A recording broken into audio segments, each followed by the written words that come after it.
Hello, everyone. It wasn't live quite yet. Be a little bit delayed. Yes, there we go. Just before we start this, Philosophics 1 did ask me a question in Super Chat, and I'm also noticing I don't have my bloody chat. Where'd the chat window go? Weird. Huh. Strange. Yes, Philosophics 1 asks for $5. What is the best counter to what if defense agencies aggress? Is there a theoretical Austrian argument against war as more profitable than trade? Um, well, I mean, if they're aggressing, then they're not a defense agency, they're just some other gang. And what if happens? Well, that would be bad. We don't want that to happen. It would just be the exact same advocacy as against the state. And, if enough people oppose that type of thing, then that's what we'll obtain. But it doesn't look like we've got the live ready now. I'm just going to actually fiddle around with. Where the heck the restream chat go? Like, completely gone. Oh, I know what happened. I tried to delete it off one scene, and then it got deleted off all of them, I think.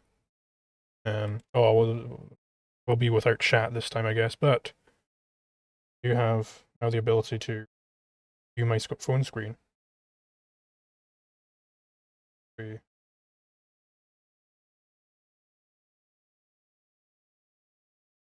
Board there. Look at that, isn't that something?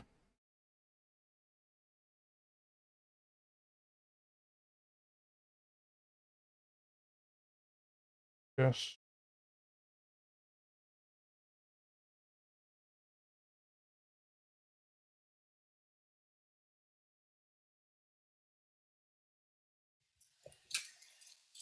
Hello. What's up, Zulu? How's your audio sounding? You sound a little different on my end. Hold on. Are you hearing when I tap this? No, but it sounds like there's background noise of some sort. Oh, I've got my fan on. I'll turn that off. Oh, you're good. It's not terrible, but oh, that was it for sure. I'll keep it on like half speed. For sure. Somebody was just requesting, and their name was Edward, but spelled like my name without the O. Yeah. What is up, Radcap?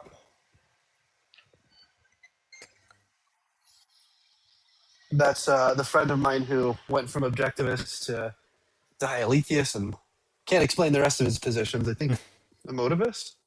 I don't know. He might be debating Leibowitz soon, actually. Yeah, I think he's gonna. I think if I read correctly, he wants to correct him on some of his positions. I guess from the objectivist perspective. I think he said that Lieb got some stuff on rights and ethics wrong, and he wants to clarify that.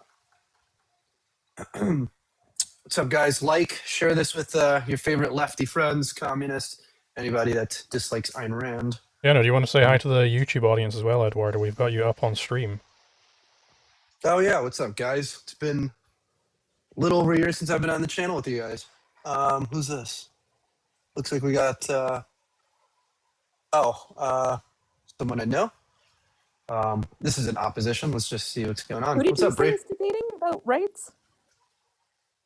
Oh, Radcap might be debating Michael Leibowitz. He's an objectivist. Oh, cool. Let me know when.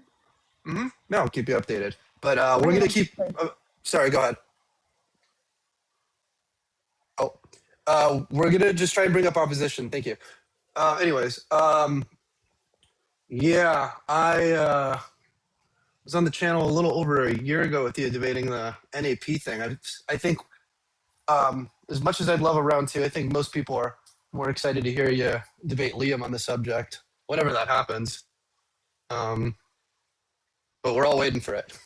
I know you're not the one holding it up, obviously. I've kept up to date with the whole thing. I nag everybody on it, or both ends. I'm just trying to, because I messed up my OBS. I need to get my chat back on. Disappeared on me. What's up, ANCAP Doggo?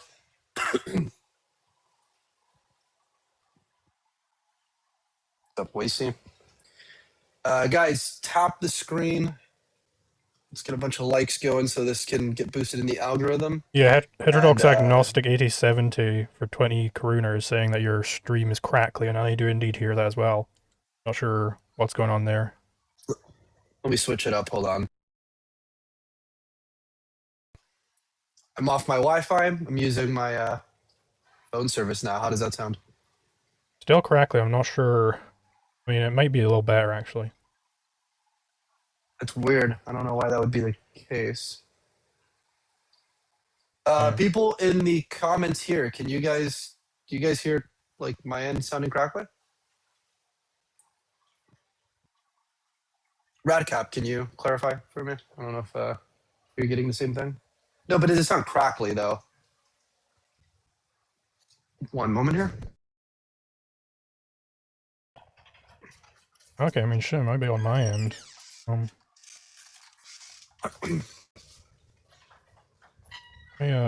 me see what people are saying in the comments. All good. Okay, yeah, whatever. let me change my internet to my Wi-Fi extender. We've already connected.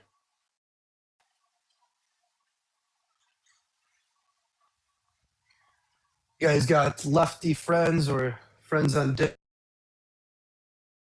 lists, please send them out. Cats are lingering around here somewhere. I don't know where they're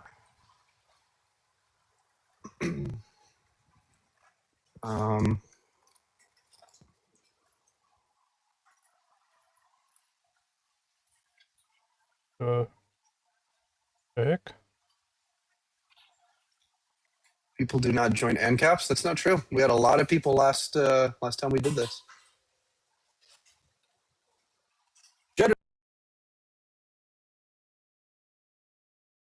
Yeah, no, I'm trying to change up my internet here so that TikTok stream will cut out.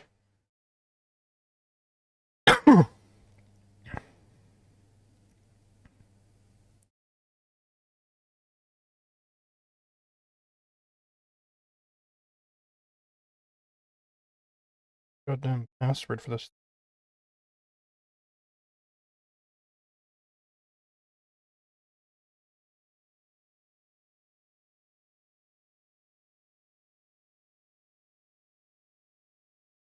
Security?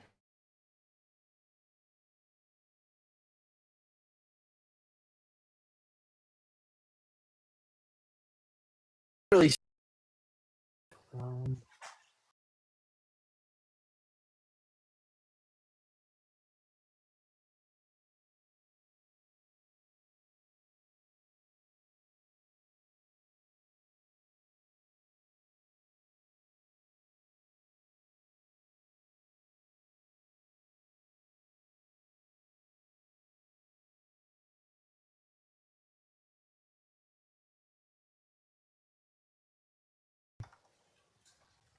Your favorite lefties and anti-capitalists. Get out of this quick. Yeah, I don't know how the fuck TP-Link works to give me the goddamn password. I just got my PC like plugged into the thing with the Ethernet cable. I don't know where the hell it stores this password.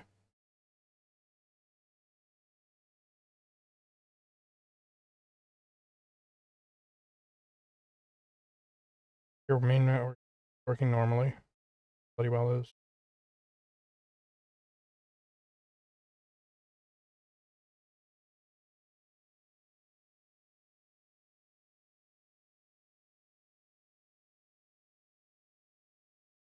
Oh my god. Goddamn password. Bye.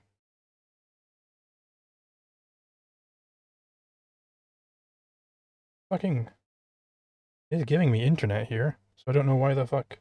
Clearly connected. The fuck?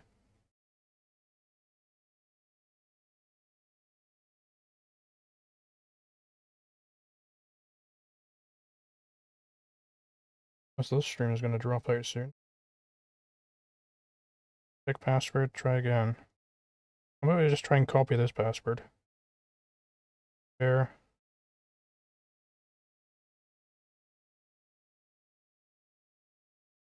Copy?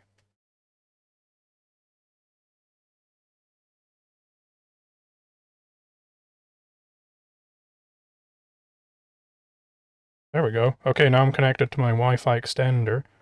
Now let's see if that helps out with the TikTok. And apologies for To this the technical... camera. Oh, Let shut me up. know if you want to. Shut up. I hate TikTok for that. Apologies for the technical difficulties. This is what happens when it's the first time trying to stream TikTok through the PC. On the left, And of course, who it's still fucking crackly. understand the ECP, Jesus Christ. and it gets kind of complicated, you know. Oh, wow. It gets kind of complicated having those conversations at times. Most of the time, though, it is a nuke on them. To be fair, few people who they ask for like a formal argument, and it gets a little more complicated. How are you defining good? I'm curious. I will let you do that, or we can find some workaround here. But I will let you do that, and Eduardo, someone's asking what the stream is called on TikTok. Somebody in my chat wants to know how to find it. Like, what's your TikTok username or whatever?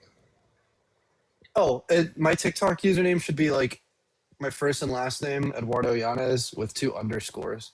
Or is it 1996? Here, let me when I send you this link.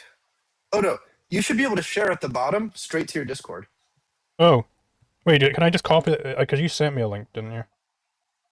Yeah, you can copy that link, Yeah. paste it in your Discord. I just gotta be careful. I gotta, every time I'm doing stuff with my phone, I gotta turn off the phone screen capture so it doesn't accidentally go, and here's your full email address and date of birth and everything. Oh, yeah. Which could happen, you know? I'm curious to see how this looks on YouTube right now.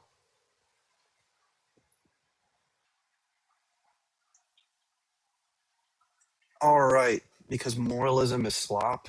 Very interesting thoughts there, you know? Part is a pretty sensible position. We've got some hang-ups on theories of rights, but overall, I think evictionism is the safest route as of right now. Have you ever debated the communist Sean or Jeff? No, I'm not sure. Ayn Rand lived on social services. Oh my God, such an original statement. I have never heard that one on any social media platform Yeah, in which I've that guy discussed should come up Ayn and Rand with opposition. that guy should request and then just own us with that fact, which we've never heard before. Yeah.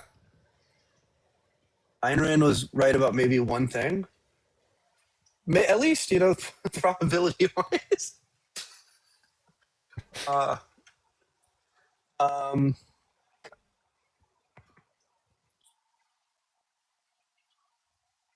You think objectivism is logical? Yeah. Certainly wouldn't endorse it if I didn't. Very interesting question there.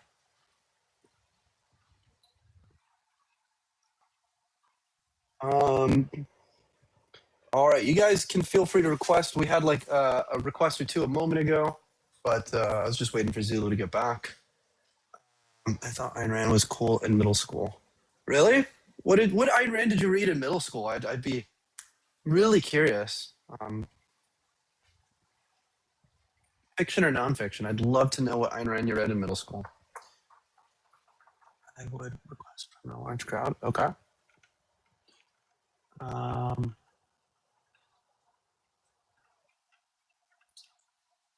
I saw you were reading How We Know by Binswanger, like I think a few months ago. How's that going?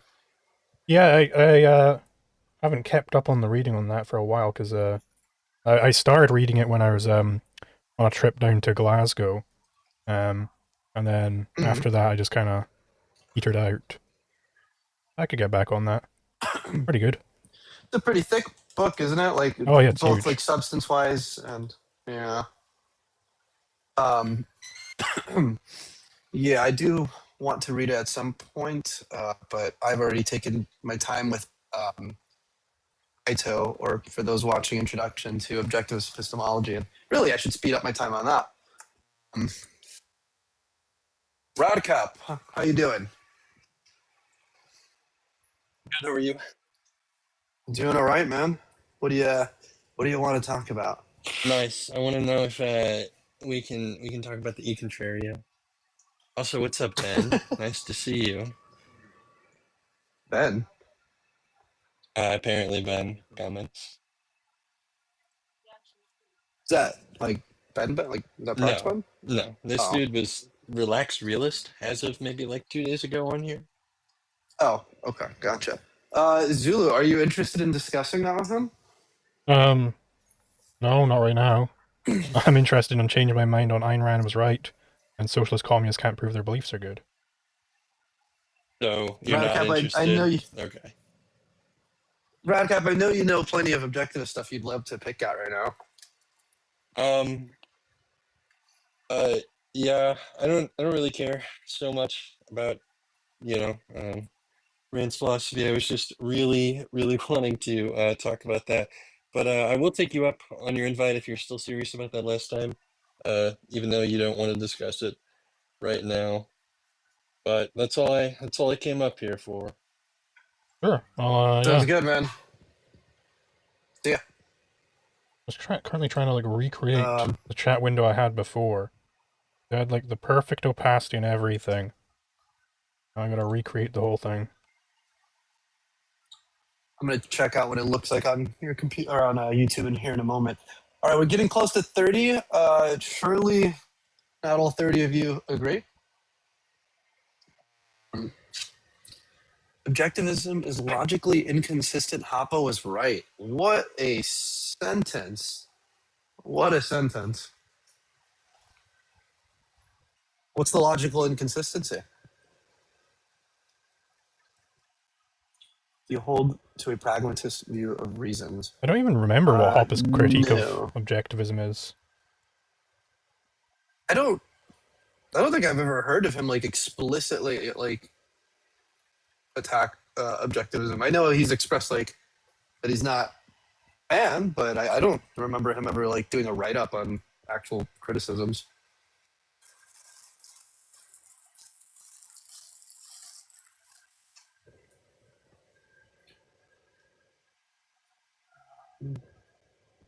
As for the pragmatist view of reasons, I'm not 100% sure I know what that means. Somebody went over like something related to pragmatist epistemology with me not too long ago, but I couldn't remember exactly right now what that would entail.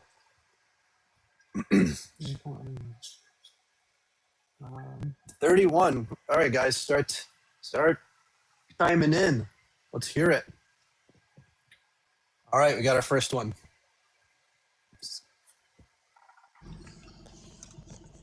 You doing? Pretty good. How about you? Doing all right, man. Yeah, I'm doing good.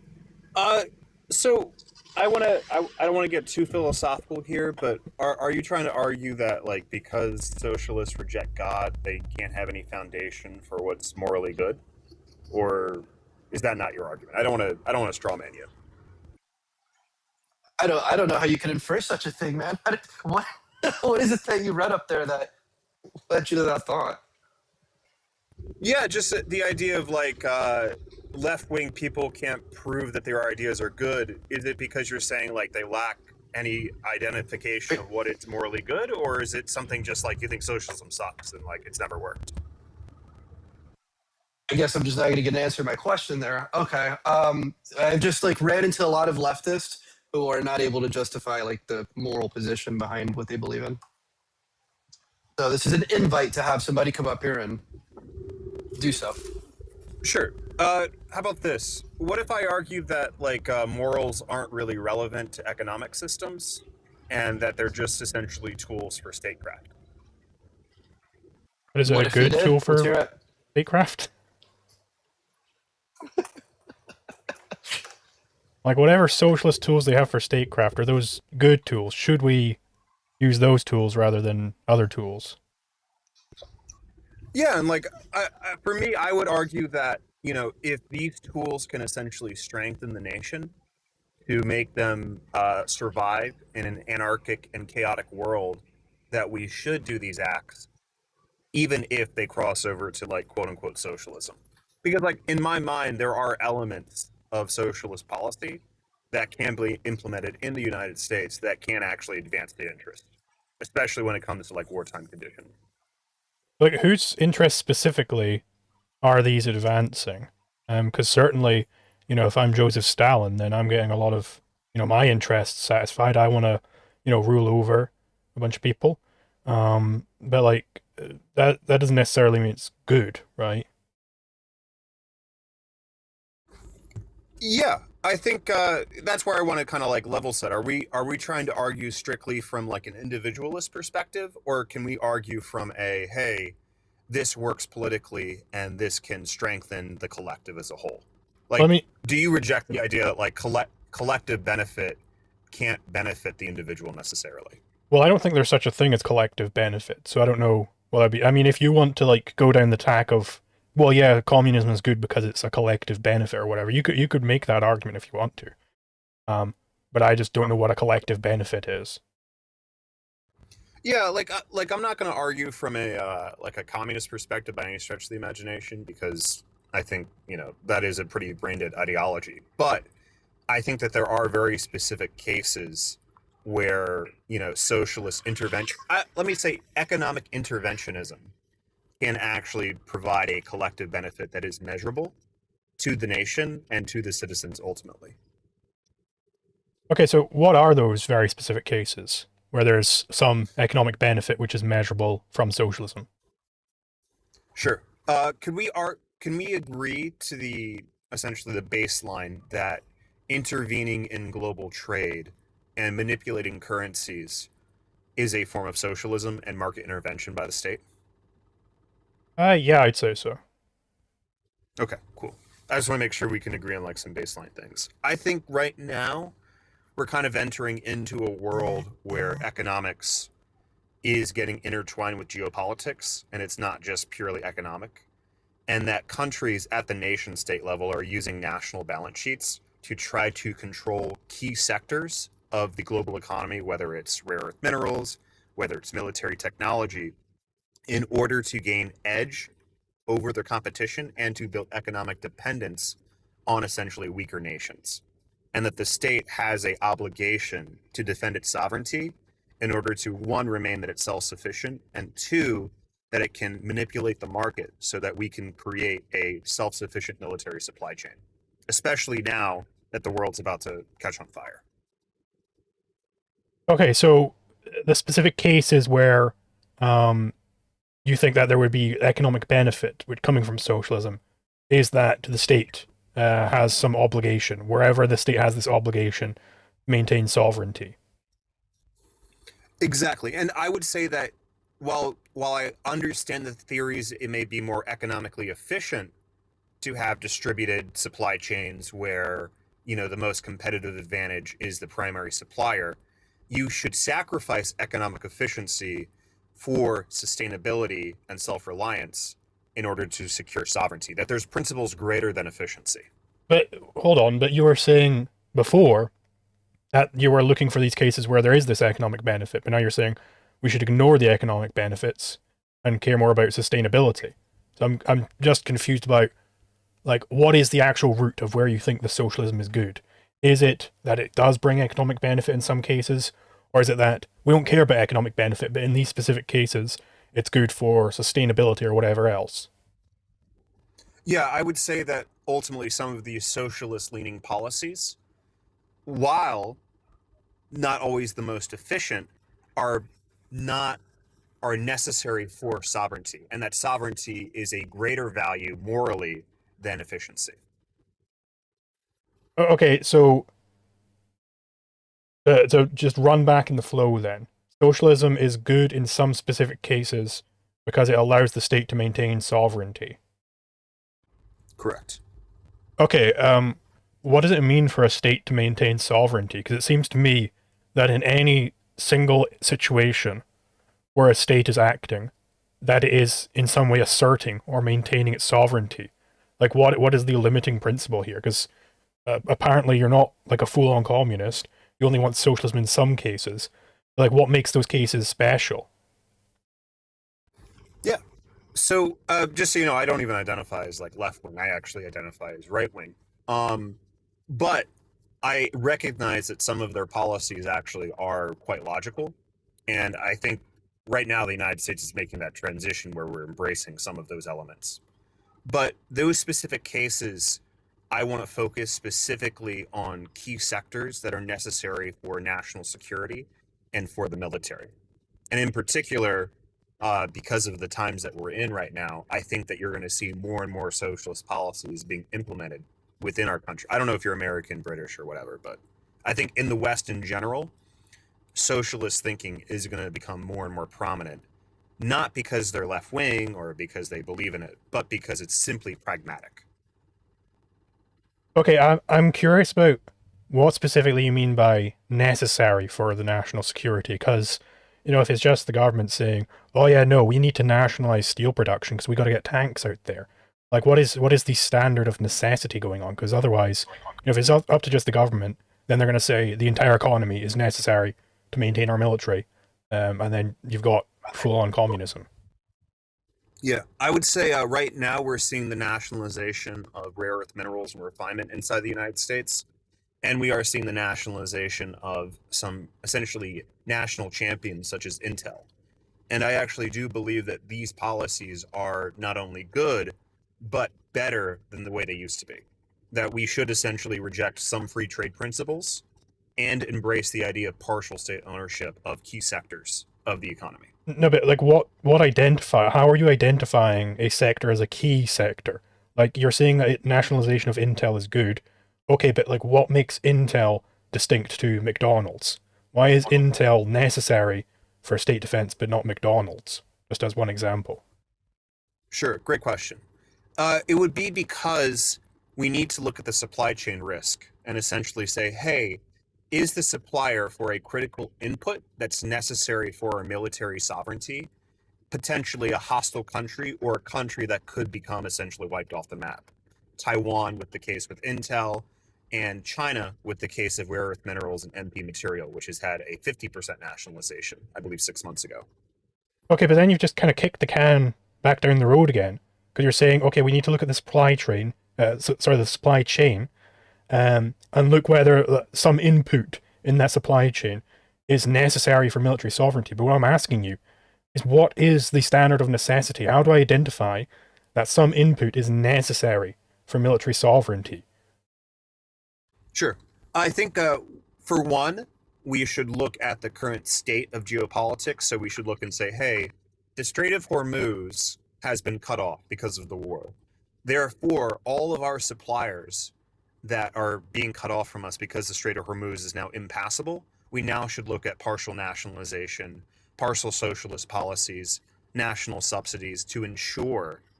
And then as war continues to get worse, more and more of the economy will essentially be cut off until we're at the point where, hey, we can't even get, transport from Latin America because the oceans are so infested with their enemies that we can't even trust like naval logistics.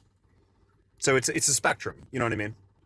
Okay, I get that it might be a spectrum, but like, from that picture painting, like, okay, yeah, I agree that the Strait of Hormuz is in trouble and that there's some nefarious deeds going down in South America, but I still don't know how I could walk away from this conversation and identify some input as necessary for military sovereignty.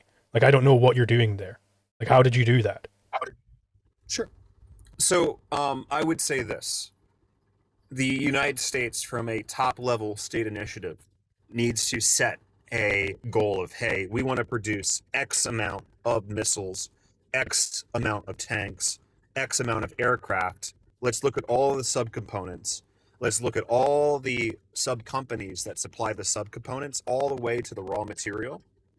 And then say, hey, if this one component goes away because of a war effort, we can't produce the finished good to defend the nation. Like, one of my key issues is that we can't even produce radar at this point for the F-35s to engage in war because of the embargo of the Chinese. So that is a very clear case where we can't meet production deadlines because an enemy nation is restricting the supply and there is no other alternative supplier on the global market.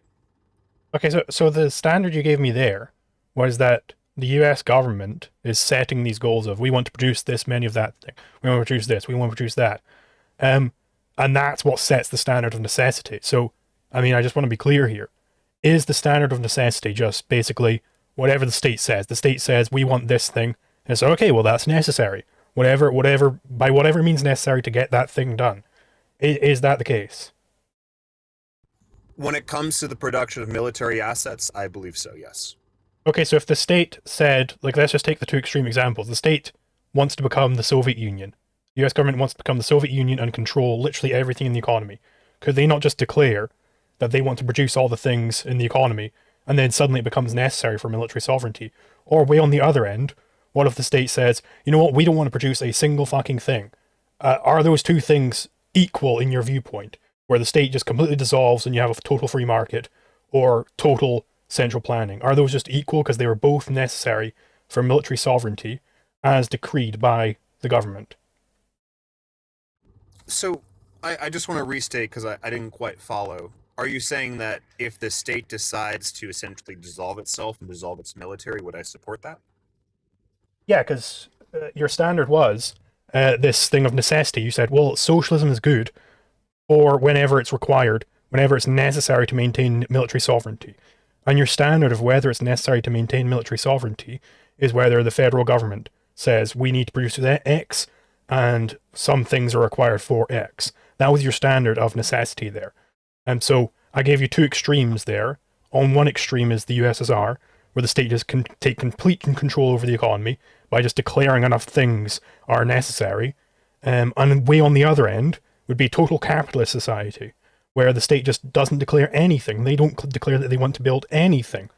And would you think that both of these are equal by your standard? Because both of them, they're only doing what's necessary for military sovereignty, whether they have no state at all, or if they have the biggest state you could possibly imagine. Like, are those just, do you see no difference there? Yeah. So are you saying like which would I prefer, or are you saying which is it valid? Like in No, my view, I'm asking if every you can even like country. evaluate Yeah. these as being different, because the standard you give me so far, you have no way to evaluate whether total free market capitalism is any different from the Soviet Union. You have no way to distinguish these two things through the lens of military necessity. They're both doing whatever is necessary to maintain their military sovereignty.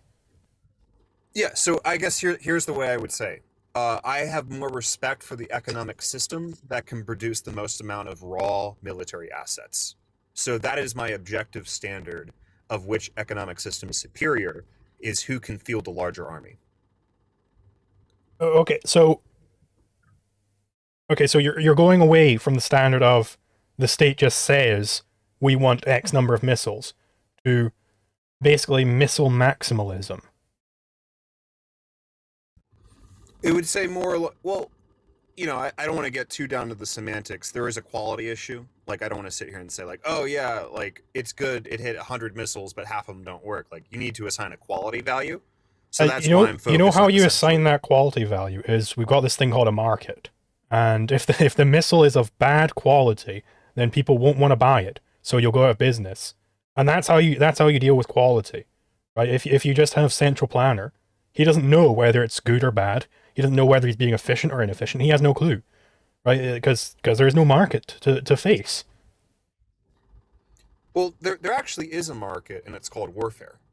And those military assets will then go to war with each other, and the superior asset will be able to win. Um, okay, so that's not what a market means. And that doesn't prove that the asset is superior or anything, right?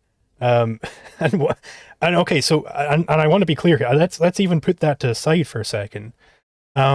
You think that what is good, like you think that the really good thing about socialism is that it would lead to, is what you want to prove socialism to be really good is eternal, most bloody war you could imagine. And then whoever has the strongest military comes out on top of like this pile of ash which is left of the earth. Like that's why you think socialism is good, because it would lead to a world like that. Well, that is quite the straw man, but I'm happy Well, no, to because restate. you said the way that you determine that your missile is better than the other guy's missile is that you go to war with them, and that's how you prove that your missile was better, right? Because you don't do that on the market anymore, right? So you're getting rid of that. You're replacing it with warfare. So you would need warfare for any socialist state to know that it's doing good at socialism. Well, my friend, I'm simply saying that warfare is another market. Okay, and that was your evaluation, because I was saying, well, yeah, if you really want to do this missile maximalism and you care about the quality of the missile still, that the market is what solves that out. And you're saying, well, no, we don't want that. What we want is warfare to solve that out. So you want just the brutalest, bloodiest warfare imaginable forever. And the second one country comes out with world domination, they would immediately have to go to civil war with themselves in order to keep the market, as you're calling it, going. And that's how they know that they're still doing good socialism. They're still making good missiles. Like, that was your standard. Yes, and there is Yes, one okay. And that's what you think. That's what you think proves that socialism is good.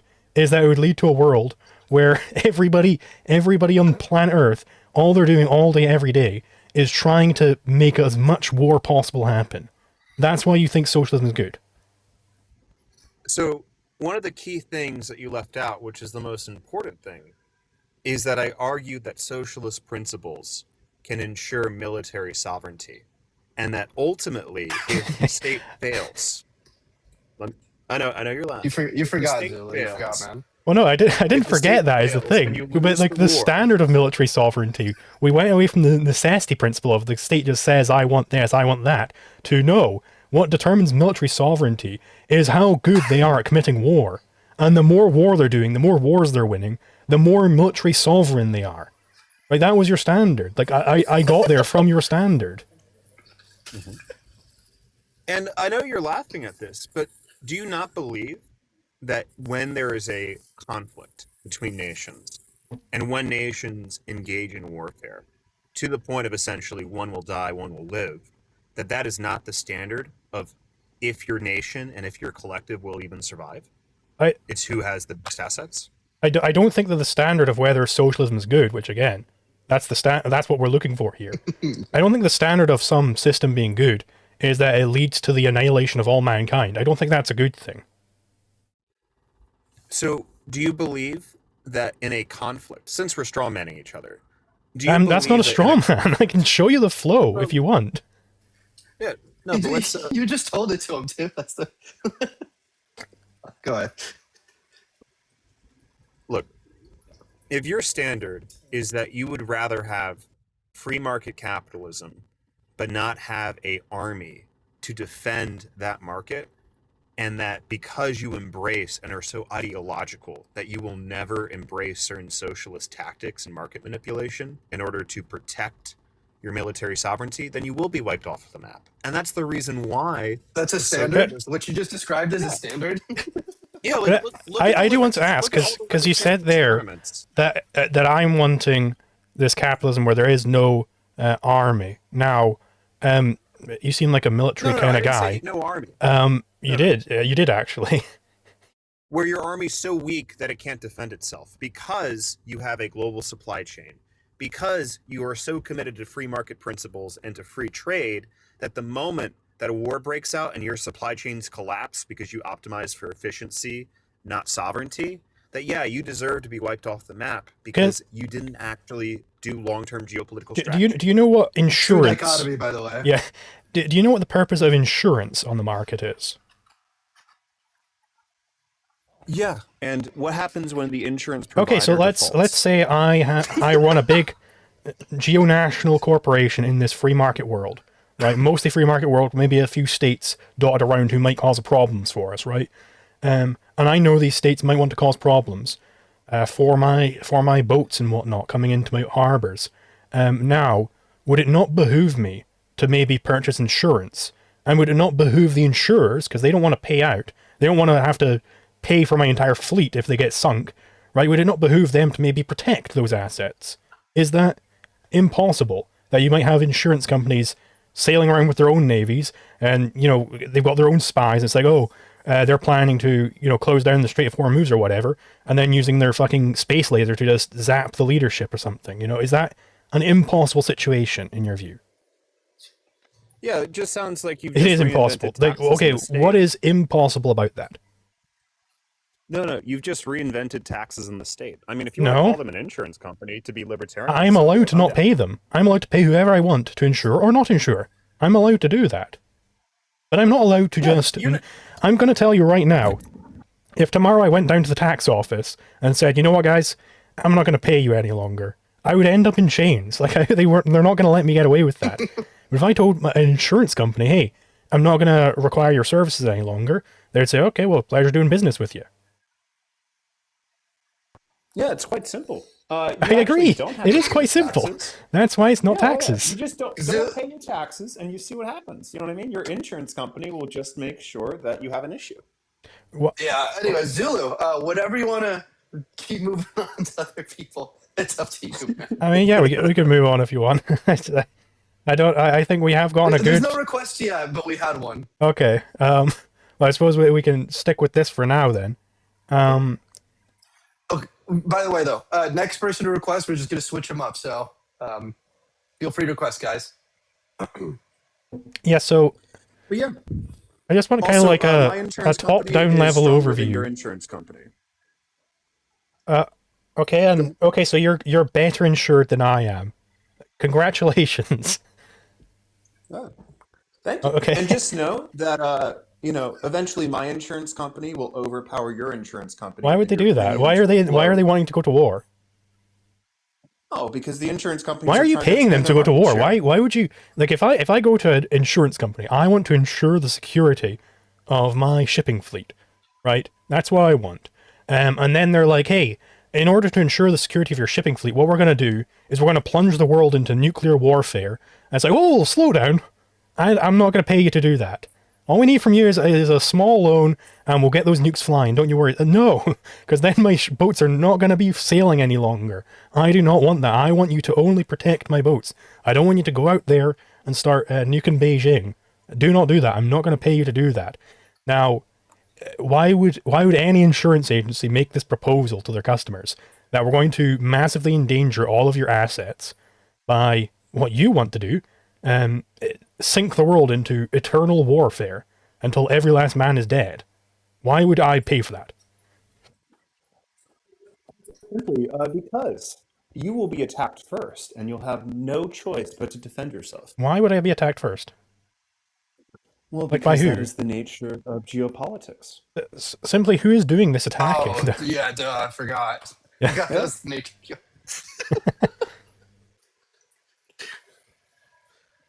I just don't understand what is like infeasible about this situation of insurance agencies, I don't know, doing what insurance agencies normally do. Like, when do they suddenly get this hard on for destroying all of their customers' capital? Why would they suddenly start doing that? Well, because for one, there will be an insurance company that wants to expand its market share. And if you are a weaker insurance company, you will be acquired. Okay, and Through by that violence. I assume you're doing a euphemism here. By that you mean that you think in the free market, a good way for an insurance agency to get more people to want to pay it to protect their assets is to go into a massive war in which a lot of their customers' assets will be destroyed, and you think that would be like a good way to attract new customers? Well, what will show is that provider cannot actually Can't protect your honor their assets. That's what it'll commitments. show. Like, hey, Yes. I paid for this insurance provider for it to protect my assets, and then he went into nuclear war with these people, and now all my assets are gone, and he's broke, and he can't pay me back. Like, and you think that would be an effective business strategy for an insurance agency? Well, for one, we're not talking about nuclear. We're talking about kinetic. I mean, you do And want yes, nuclear war. under though. your idealistic worldview of consensual contracts between insurance providers and private individuals, yes, there will be an inevitable conflict because they will want to expand. But, They okay, won't just accept not having Yeah, total yeah, market share. yeah. okay. I want to get more views on this live stream. That's something that I want right now. So, does that imply that I'm going to go over to my neighbor's house and start beating him until he turns the stream on? Is that like just a straight logical implication there? Can you restate? You're saying, should I use violence to get more? No, views on I'm social asking if media? it's just a straight up logical implication. Given that I want there to be more views on this stream, does it imply necessarily that I'm going to go out and start beating my neighbors until they watch the stream? Is that an implication? Are you asking if violence is effective at torturing people? I'm asking if that is an implication, given the fact that I want more viewers on the stream. Does that imply that I will start going out and beating my neighbors until they watch? I would say it depends on what your viewer base is. If your viewer base is very like sadistic, that could potentially work. But I think you need to look at the market analysis of your consumers. That's just all. So you would say no, that isn't an implication, I would say it depends based on your audience. right? So meaning no, it does not imply that, right? Because there are at least some cases where that doesn't happen. Are your do you believe your audience is like sadistic and twisted, and they would enjoy that? So there are Bro, at you least, gotta be trolling. There's no way. so there are at least some cases where my wanting there to be more viewers on this stream doesn't lead to me beating my neighbors, right? There are at least some cases of that. So therefore, it is not the case that me wanting more viewers on this stream implies that I'll go out and start beating my neighbors. Do you understand why that's the case? To be totally frank, I'm not quite getting your syllogism, but if that's the case, I mean, like, yeah. The big issue is that you're presupposing like some sort of like anarchic system where you can even do that without getting in trouble, which is not real. So I just want to be clear here. So you do accept that my wanting more viewers on the stream does not imply that I'll start going out and beating my neighbors. Like, I might do that, or I might not. It doesn't imply that I will do it. Yeah, it's indeterminate. Okay, so why is it the case that some insurance company wanting to expand its market share implies that it'll go to war with other insurance agencies? Where is that implication coming from? Sure. Because what's the best way to destroy your competition in a marketplace? By You either competing them. offer a superior product, Yeah. or you acquire them, or you make sure that they can't honor their commitments and breach contract. Okay, so the last one would be leaving a free market, by the way. Like, so if we're staking in a free market, then the only way to outdo your competitors is to literally get more money than them. Is to convince more people to give you money. That's how you do it. Now, it's metaphysically possible for some group of people to decide that they want to start beating and murdering and doing all this sort of stuff to people. But it's not implied that they necessarily will do that. Like, that's what I want to know. Why when a group of people form this insurance company and they want more money, why is there because you said that there was an implication that they necessarily will start engaging in war with other people. I mean, me and Eduardo, that's a group of two, right there. I'm sure both of us want more viewers on this stream. Now, I cannot remember at any point during this stream, maybe I blacked out for a second, where one of us proposed to the other, hey, Eduardo, how about we, get guns and start shooting people? Like, I don't recall that happening in this stream. Like, do you recall that happening? I believe the chain of arguments went where you said, theoretically, could it work that I could use violence to get more viewers? And I responded with, it could potentially. No. Chain. That was not the chain. The answer was no. We didn't do that, bro. We didn't do that. So the chain was that you claimed that insurance agencies will necessarily go to war with each other. That them wanting to expand their market share implies that they will go to war with other companies. Now, I brought the example up of me wanting there to be more viewers on this stream and showed that it does not imply that I will go out and start beating people. So where's the distinction here? Yes, because you conceded that potentially you could. Yes, I potentially... How does that establish an implication? It essentially shows that in some cases, violence could expand your market share and help you achieve your profit motive. Okay. By the way, I didn't say that it would achieve your profit motive. I didn't say that. I said that it's possible that I would indeed go out and start beating people. It's possible that a group of people might go around robbing people. I didn't say that was like a good strategy to get a lot of money. I didn't say that. You can get a lot of money with that strategy. What is a state, right? It's a group of people who are robbing the masses of population, right? I agree that that can happen, but it's not implied to happen because they want money. There are plenty Well, of you people who see, want money taxes are who just don't do insurance that. premiums. That's all. No, they're not. They're just They're insurance not. premiums. They're not. I don't know how much experience you have with an insurance company before, but I've never encountered an insurance company. I've been in contracts with them before, where they say, okay, you're paying us monthly for the rest of your life, and if you don't, we're sticking you in a cage, and we're going to take all your money anyway. Like, I've never encountered that before. Maybe they got weird We are insurance getting more over there. requests now, Zulu. Okay, yeah, let's I move believe on. That's called car insurance, my friend. That's called car Yeah. insurance. Yeah, it's definitely car insurance. All right, we're gonna let the next people up. Appreciate you coming up, man. Take care. You always get the most interesting characters on TikTok. Yeah, dude. There was a lot there.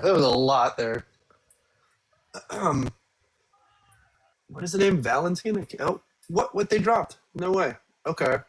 Next person, I guess. On show. Why are people requesting and then immediately withdrawing? Come on. There's 2 people in a row. If you guys are still here, request again, please. Oh, I think we got him. Poncho, what you got to say? Hello, how are you?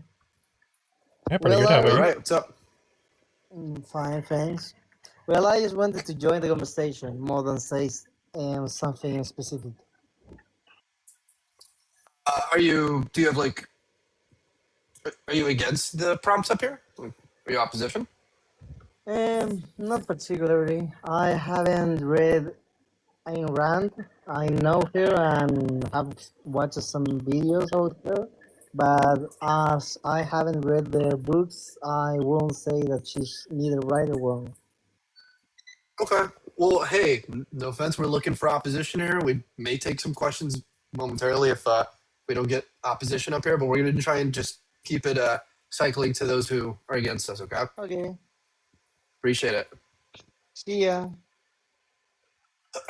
Yeah, anyways, like a totally efficient way to increase your market share is to increase overhead on your customers and put their lives at risk and their assets at risk. And Yeah, that's what I'd do. I don't know. It seems like a good business plan to me. whether it be insurance or even Amazon, like, because people always bring up what are you gonna do when Lord Bezos acquires all the property and starts his own militia? And it's like, oh, you know what? You're right. I'm not gonna do anything. I'm just gonna keep ordering Amazon packages. I need my Amazon packages so bad that despite the fact that I know he's building his own private military, I'm just gonna keep fucking ordering from Amazon, man. Like, crazy. How I do you also guys like say this with all the seriousness you have? I also like with that kind of line of argument, it's like, oh, well, what if one company became super dominant and then they started forcing people to pay them every year, and they would garnish their wages and they would have a standing military and they would control. It's like, okay, well, yeah, that would be bad. I agree, that would be bad. Don't you agree? Yeah. All right, I do have some super chats we could go through whilst we wait. Yeah. Let's do Your it. activity. Philosophics 1 for $2. Thank you. Is saying he can't join because his account is new, unfortunately. And then much too less G6Z for €5 says, perfect stream for washing dishes. Call it Pan Anarchy. Zal Zulu, and get the Pluribus video out soon. I'm very excited about it. Indeed. Well, thank you very much for the money.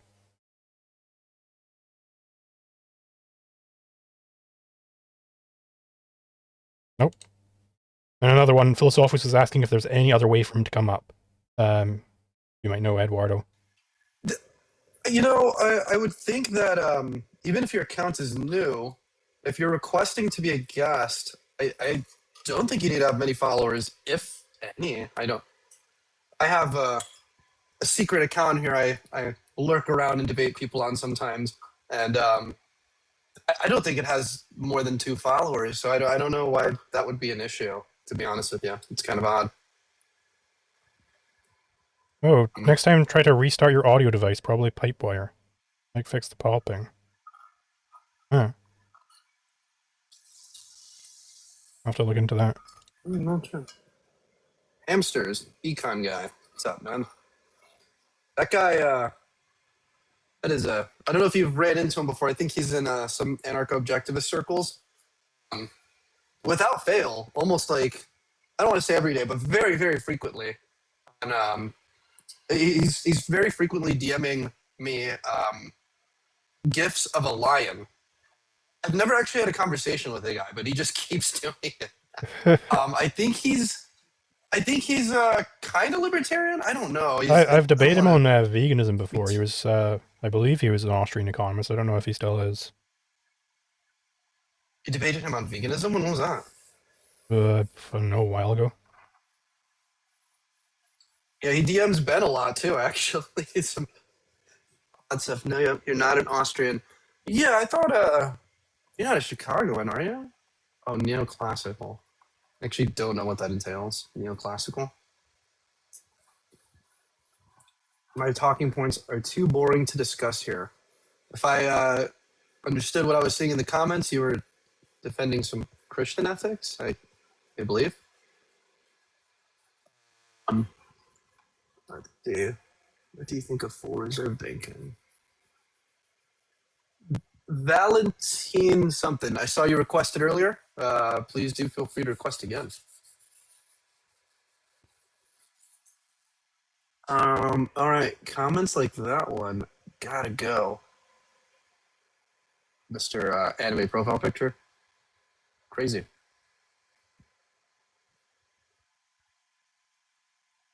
How would you say that? Especially on TikTok. It is always the anime people, isn't it? True capitalism is arguing that Christianity is inherently libertarian. I don't know about that. I mean, I certainly know some Christians who think that Christian ethics are very much so in line with libertarian legal theory, but I don't know about the claim exactly.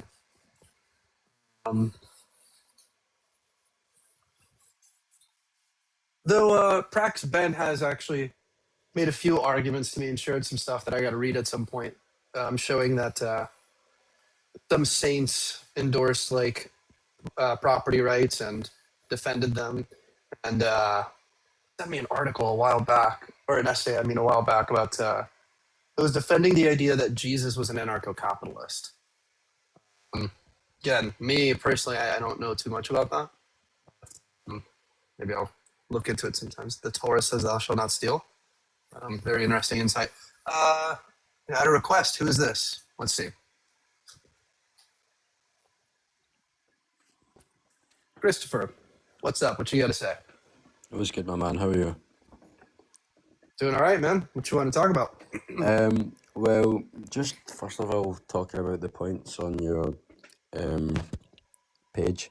The biggest and most famous communist country of all time, the Soviet Union, literally played the biggest part in defeating fascism in Europe, which no doubt would have spreaded further than Europe had it won there.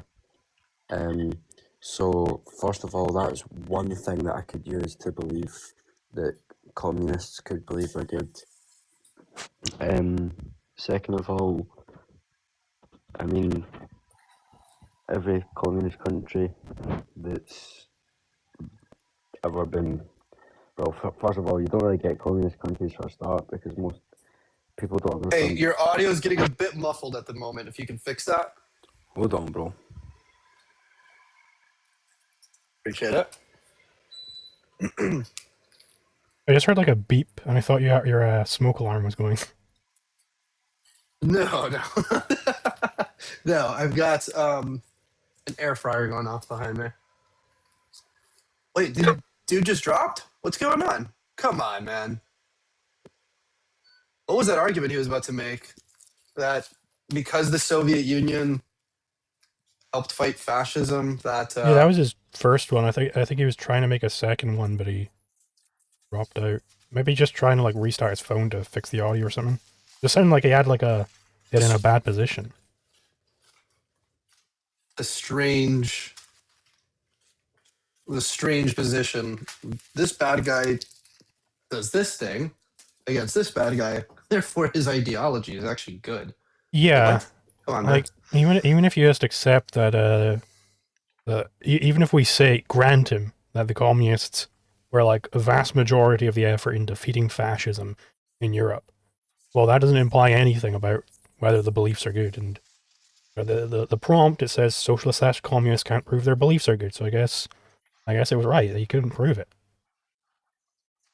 You'd be surprised by how many people read this prompt and just do not understand it. And it's like very odd to me. Like, does the question of good and bad and where that comes from like never occur to people? Like, it can't be that foreign of a thought, right? Like that's not a very strange quandary. Like at some point in like my teenage years when I started becoming an atheist, the questions of morality arose at some point, and I don't know. It seems like I talk to people here who don't have internal monologues. Yeah, you'd think it would be like one of the big ones, like what is good and bad. Or often the default position is just there is no objective morality. Oh, okay. What's the argument for that? Well, there just isn't. Like, okay. Yeah. No, I forgot. My bad. We got 2 requests. Let's see who. Anti-state. You can't be opposition. No offense. Mute theory.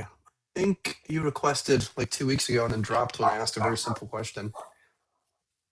What's up? What you got to say? I just heard something that you said. Oh, one sec. My dog's barking. One sec. Okay. This was a communist who requested and was trying to defend that like communism was exploitative. Always a fun conversation going down that rabbit hole. Me? I never said that. I'm not a communist. Oh, okay. For sure. What you got to say? Yeah, you were saying something about some people don't have internal monologues, and you were saying it in such a way that you think that people that don't have internal monologues are somehow like less intelligent or something. What's with that? What do you think about that? Irrelevant. You got something to say about these prompts or what? Wow, you're not the greatest conversationalist.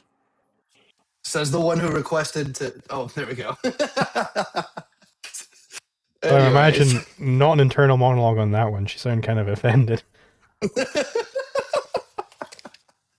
I don't believe it when people say they don't have internal monologues. Like, what does your thinking look like? How do you read? How do you do math? Like, what does that look like? The one that really scares me, because there's also that thing called aphantasia, where people can't like picture things in your head. Like, what if you had both? So there's no words, no pictures. Like, what's even going on up there? Oh, no way. She might re-request and be like, actually, you're saying that people can't picture things, and that you know what? If you want to come back on up and get offended again, I suppose. Rory. Hello. What you got to say, Rory? What's up? I know that Zulu and Ayn Rand are very big proponents of primacy of existence, so I just want to get your thoughts on primacy of the missile. Oh yeah, clearly that's the way to go. The more missiles, the more gooder the system is. Yeah, I don't think I disagree with that, to be honest. I might have to concede. Yeah. Yeah. Atheist debunked. With facts and logic. For sure.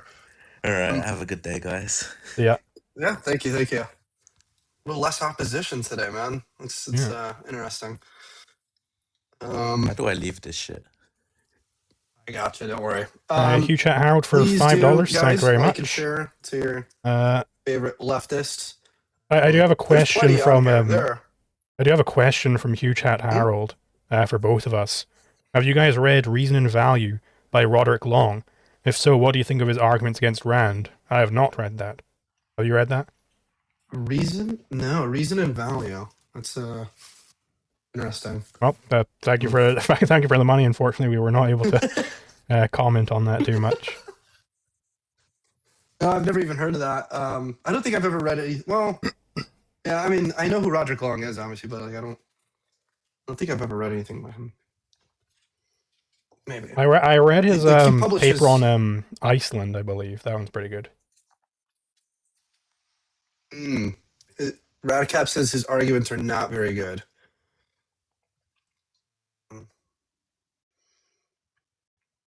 I used to have aphantasia until I discovered image streaming.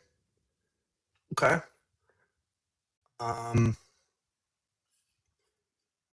saw Olive Lover requesting. I don't know if that was Oh, for. there's a bad word on screen there. Let me just get my try and cover that one. Okay, we're just gonna. Oh my gosh. Appreciate Okay. the likes on that one. Please, can you change your username there? I'm gonna have to just cover up that little section of the screen there. Yeah, bro, you gotta. Change I that can't up. let you up with a name like that either. Like you're requesting up, but like no, I can't let you up with a name like that. It's also a good hint of what's to come, anyways. There are a lot of trolls on here. You'd be surprised. Not very creative, but occasionally you'll get some creative ones. Not the SS flight. Okay. Anyways, I'm just gonna have to cover up the entire TikTok chat here. This is not gonna work. all right, we got a request. Yeah, no, he got muted. I don't think he can say anything now. So, what is up, Serial? Hi. What you got to say? First, what is your first thing? I'm not quite. I don't. What? I want to talk about the second one, but what's your first thing? I don't know. What is my first thing? Yeah, what's? I don't know what that is. Well, on the Like the first first day, point. God said, "Let there be light." Well, the first thing is basically just saying that Ayn Rand was right. I mean, if you think she was wrong, then you could argue that she was wrong. Oh, I don't know who that person is. It's okay. But- What do you want to say about the second one? Yeah, and why is communism bad? Well, that's not what the the claim prompt was says. that communists can't prove their. Yeah. Yeah, I mean, I can say why.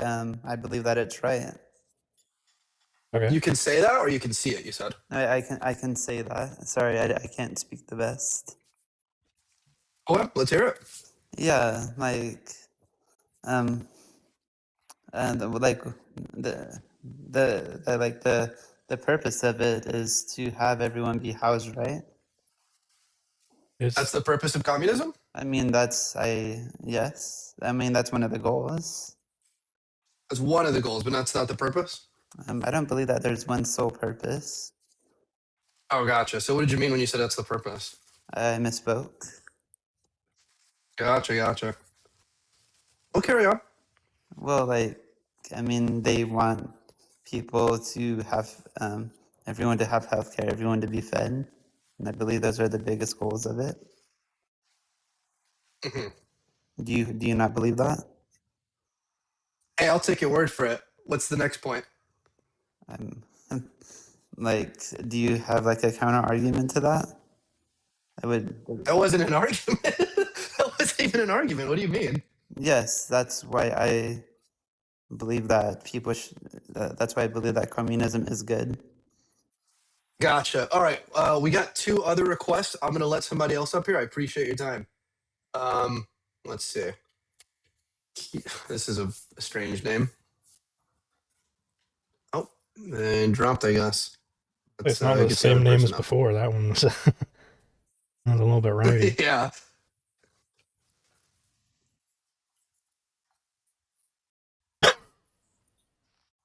Dude, what is that? What's going on? Why are people requesting and then immediately dropping? Okay. Let's try this again.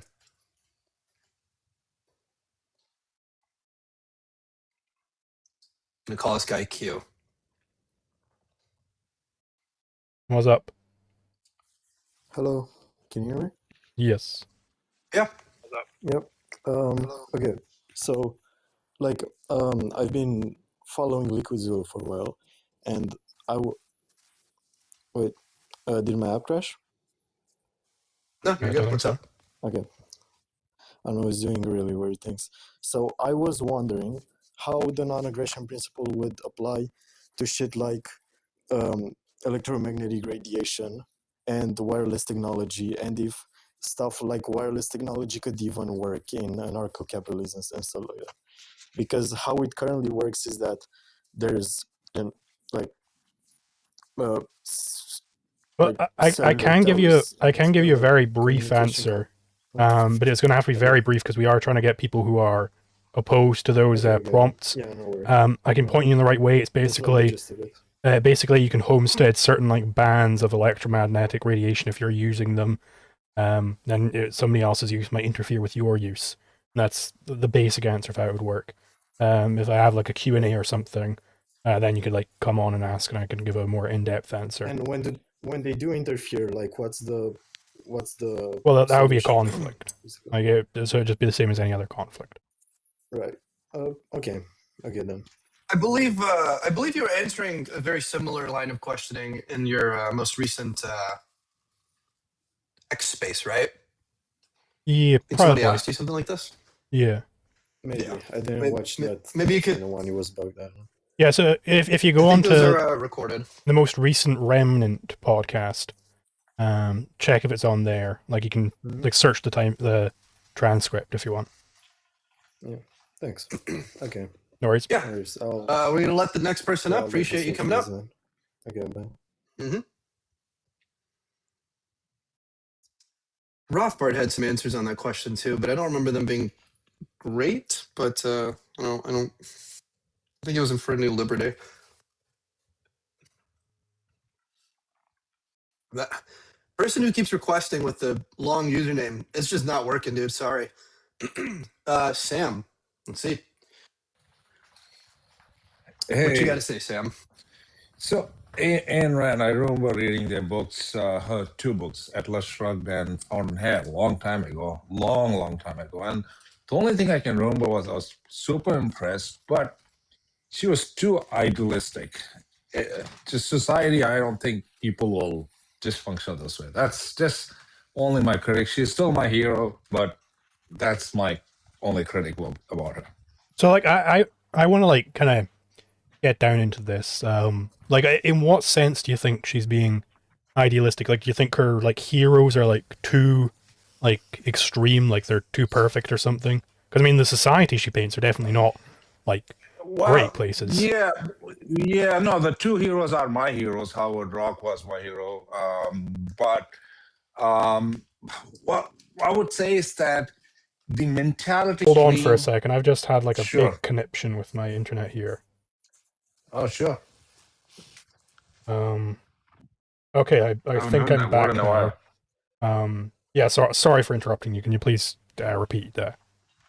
What I meant to say was when the society, there's a force where people want to do or seem to want to do good for others, and the move for the socialism is so strong that if you just go to the extreme of Ayn Rand, I just don't like. You gotta have some social institutions, even though however terrible it is. There needs to be something for like a safety net or something, because I just don't think it's like the society will tolerate that. Like that's my only critique. Like she's too idealistic. So I think with Ayn Rand, the whole idea is I don't think, and Ayn Rand certainly didn't think. I almost said Ayn Rand there. That would be embarrassing. I don't think she thought that they were motivated by like genuinely wanting to like help other people. I agree with her that they're motivated primarily by envy. It's hatred of the good for being the good. That was the word she used for it. So when you're saying like, well, who would help the poor in like a capitalist society? We need some sort of social safety net. I don't agree with that. I don't agree that they're owed like the work of productive people because they're non-productive. I think that's a complete inversion. Like that's what it is. It's you produced, so you don't deserve it. They didn't produce, so they do deserve it. Like that is the fundamental characteristic of altruism. And I agree with her that that is quite evil. So let me push back on that. South Africa. I'll take a good example of. I think it's a good example where social order emerges by itself, and they had discriminated against the blacks, the apartheid, till I don't know, till the 90s, I think, and then Nelson Mandela came, and then they totally dismantled, and it's the other way around now. It's the blacks are it's like the apartheid, but nobody calls it that. But they are doing it against the whites now. The same thing, and the society has gone. Like it's a terrible place right now, South Africa. But in our worldview, discrimination is bad. And if you look at a pure libertarian sense, discrimination is not bad. It's just human freedom. As long as it's not slave driven and it's not set by the government. In this case, South Africa, it was, but many a times it is self-imposed, these things. And the government will come in and says you can't, like even in the US, a business cannot discriminate based on race, color, gender, any of that stuff. And I just think that when you have a pure libertarian mindset, it goes in that direction. And I actually prefer that direction, don't get me wrong. But the society, the world stands against that. And if you look at the theory of discrimination with what's his name, the Milton Friedman's student, I forget his name. He got the Nobel Prize for it. He showed that how capitalism dismantles discrimination to a big effect. But having said that, if there is a culture which is truly terrible, which a lot of African American culture, a lot of Asian culture, like some of them, they have terrible culture, and then discrimination happens. Anyway, that's my point. Well, like you said something there where the society doesn't tolerate the discrimination. That's why we get things like the Civil Rights Act. But like the fundamental question would be, why don't they tolerate it? And the reason why they don't tolerate it is because they agree with altruism. So if everybody went along with Ayn Rand and agreed with Ayn Rand, well, oh my God, the name has come back up. Please stop saying that name. What name? There's a very bad name in chat. So. Oh, I have no idea. Yeah. Like that. This is Leonard Peikoff's philosophical theory of history. That if you have the right philosophy in place, then the culture, everything else is all downstream from that. So if objectivism was the philosophy of the day, then people would tolerate discrimination. They would say, "Yep, no, you're allowed to hire and fire whoever you want." So I don't think this is like some inherent part of society. I think there is one thing which, people can see homelessness, people can see a lot of other things. But one thing society just really doesn't tolerate is the so-called, I'm seeing quote unquote discrimination, which, because anything can be discrimination. There is no definition for it. That's why I'm saying quote unquote. But anyway, look, I'm a big fan of Ayn Rand. I'm trying to find some difference there. So I was just giving you my best just to come and talk to you. So thank you so much. Yeah, no worries. I appreciate it. And people asking who what the bad name is, it's the N word followed by rapist. So You can't say that word either. Sorry, I forgot to tell you. Oh, flip. Followed by the R word. Let me recycle you just in case. Yeah. Let me recycle you just in case. West.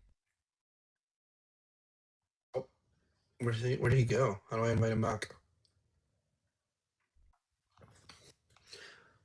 Have you ever heard someone say that with the G in front of it? I'm gonna grape you in the mouth. Yeah, that's the TikTokified language for that. But I'd still be hesitant about forming it like that, dude. We got to get rid of this guy. Look at him. No, dude, we can't let you up here. We're not letting you up. I have to remove you. I'm so sorry, man. If you had a better name, but we can't do that, man. You get this live band. It's better than when that guy came up here showing his meat. Yeah, hopefully that doesn't happen, because then I'll just have to immediately leave and edit the stream on YouTube. Yeah. I don't know, maybe it's just too risky to have this, I could zoom in on just your face, just have your face on the stream. Because this is getting risque. Yeah, and it's crazy because it's like TikTok where it's like super super censored. When did that happen? I got a meat reveal like a few weeks ago. It's pretty wild. Anyways, I see people with like hammers and sickles in their names. This guy's named Comrade Guevara. I mean, like, just let's get some opposition here. Come on. Oh, was it? Like a banana. Not to compliment, bro, but you know, just being honest about what I saw. Yeah, Comrade Guevara. We have Comrade Jack. You don't know enough about Ayn Rand to go against her. Why don't you? Well, the second one then. I'm allergic to capitalists. You guys are allergic to giving arguments too, huh? All right, I have effectively censored everything that could possibly happen, unless Eduardo himself whips out his penis. I think I should be fine. I don't know if that's another word, by the way. That might be a bunch. Oh my god, are you serious? I don't know. I don't know how that guy made it through with that name, to be honest with you. Like, it's pretty wild. And it looked like it was just plain letters. I don't think there were any like strange characters in there breaking up. Yeah, the I was getting banned the other time just for saying like the R word, which is like it's a scientific term for people who are slow. I'm a scientist, guys. Like I don't know what to tell you. My reasons for supporting socialism is purely on selfish reasons, to be honest. That's why I'm not arguing. I'd love to hear that one out, man. Here, let me send you a request. Selfish. That's the first time I've heard somebody say that. You ever heard a communist advocate for socialism on the basis of selfishness? I don't think so. No, I think they usually demonize that term, and yeah, no, that's the first one for me. Marx has better TV than any Austrian. Better STV? Objective theory of value? Well, that's what I thought at first, but I don't see how that would even be a coherent sentence. You're saying yes. Well, I mean, Marx believed in the labor theory of value. That's his thing. What does it even mean for him to have a better subjective theory of value? What does that mean? The LTV isn't a thing. Okay, man. All right. Communists, like Dusk, please do share more. Oh, here we go. Hello. What's up? Not much. So you said you support socialism for selfish reasons, Yes. which you don't hold to be a good thing? I personally think that all actions are inspired by selfish interest to a various degree. Okay, but then I'm curious how you're going to get from that to an evaluation, because, I mean, I suppose maybe you're not answering the point. Maybe Eduardo just wanted to hear about that. I mean, I'm kind of like, I kind of describe myself, I guess, as a sort of like egoist communist, I guess. I know it sounds silly. Oh, go ahead, Zulu. Go ahead. No, yeah. So basically, how I see it is because I see myself as a wage laborer. I work as a wage laborer, right? And that's my relation with the system. It's within my best interest to have a system in which I can represent my own selfish interest. Well, like, so, unless Eduardo wants to jump in on that, I don't really understand. So, I suppose the question is, what is in your own self-interest? And I don't see how a system where the state is telling you what to do, where to go, how to dress, I don't see how that is you being able to actualize your selfish interests, because you aren't evaluating, you aren't choosing. So how can you actually achieve any selfish interest if it's not even your choice? How are we defining the state here? Not to get into semantics, but how are we defining the state? Well, I mean, I would define it as some sort of criminal organization that has taken over all of the courts, all of the military, everything. Like they control some society. That's how I would define the state. But I imagine you would have, because you probably wouldn't say that they're criminal, right? Yeah, I mean, I really, to be honest, even myself, I kind of have like a tricky spot of how I necessarily define the state, because I know that the way that Marx defines it is it's a tool of class domination, right? And then essentially, you know, through the establishment of like the dictatorship of the proletariat, it dominates over the bourgeoisie and everything instead of the other way around under capitalism. But I more so believe like in direct worker control rather than through an expansive state apparatus, if that makes sense. Direct worker control over like the means of production.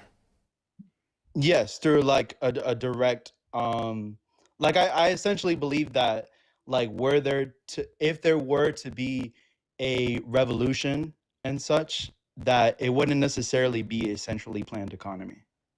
Okay, but so would you consider labor as a means of production?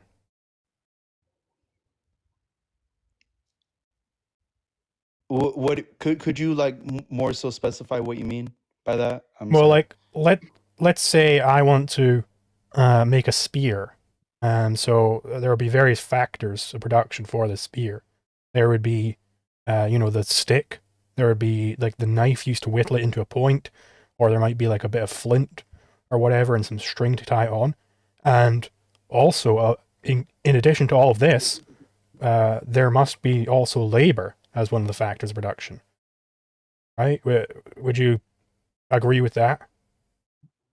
I think to an extent, yeah. I can agree on that premise. Sure. So then if you have this direct worker control over these factors, well, I'm just going to say factors because I just find it easier to talk in that way. So then it would also include labor. So in what specific way is this control being done? Is it some direct democracy where all the workers vote on what is to happen with any given item or whatever?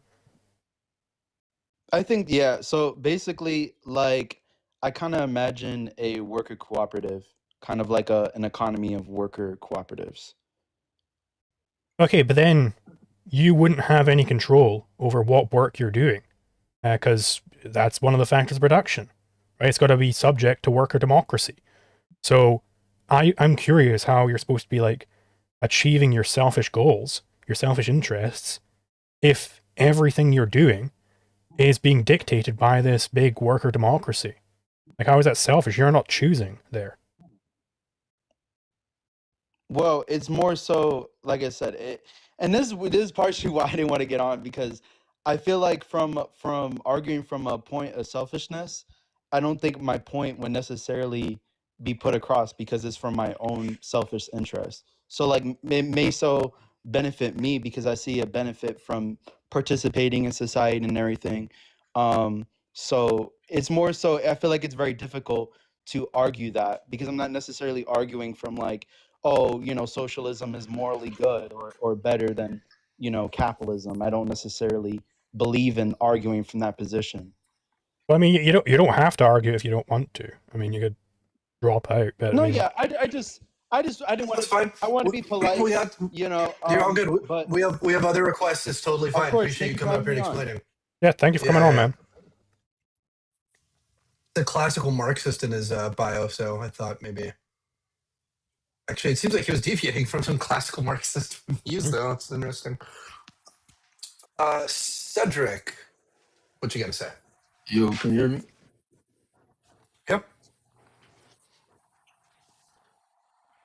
Yeah, we can hear you. What prompt do you want to talk about? Oh yeah, so I've been following like Liquid Zulu for a minute, and I'm like kind of new to like objectives. I had a couple of questions to like.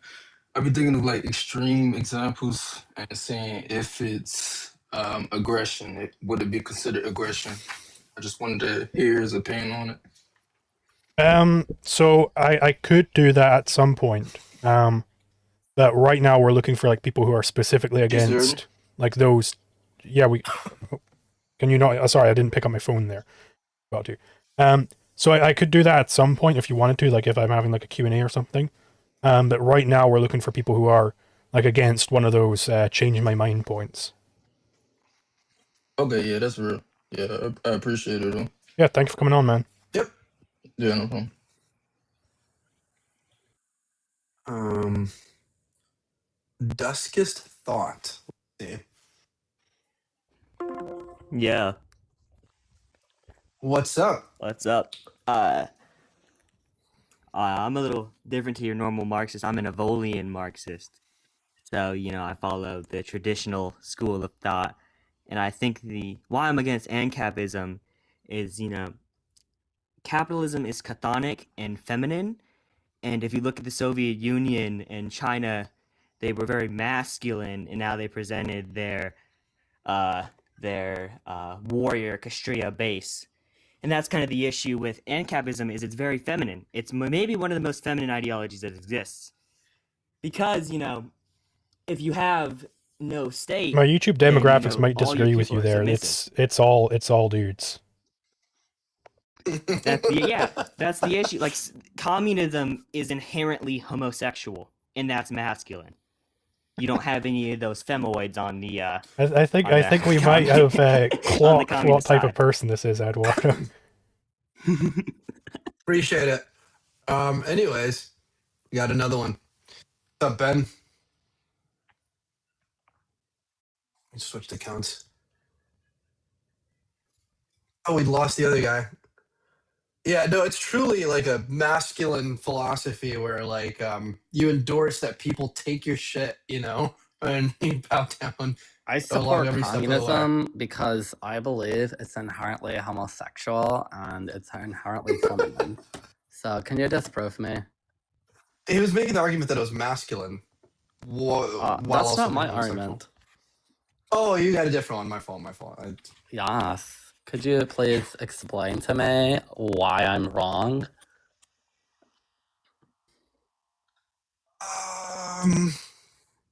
No, I agree. It's homosexual. I agree.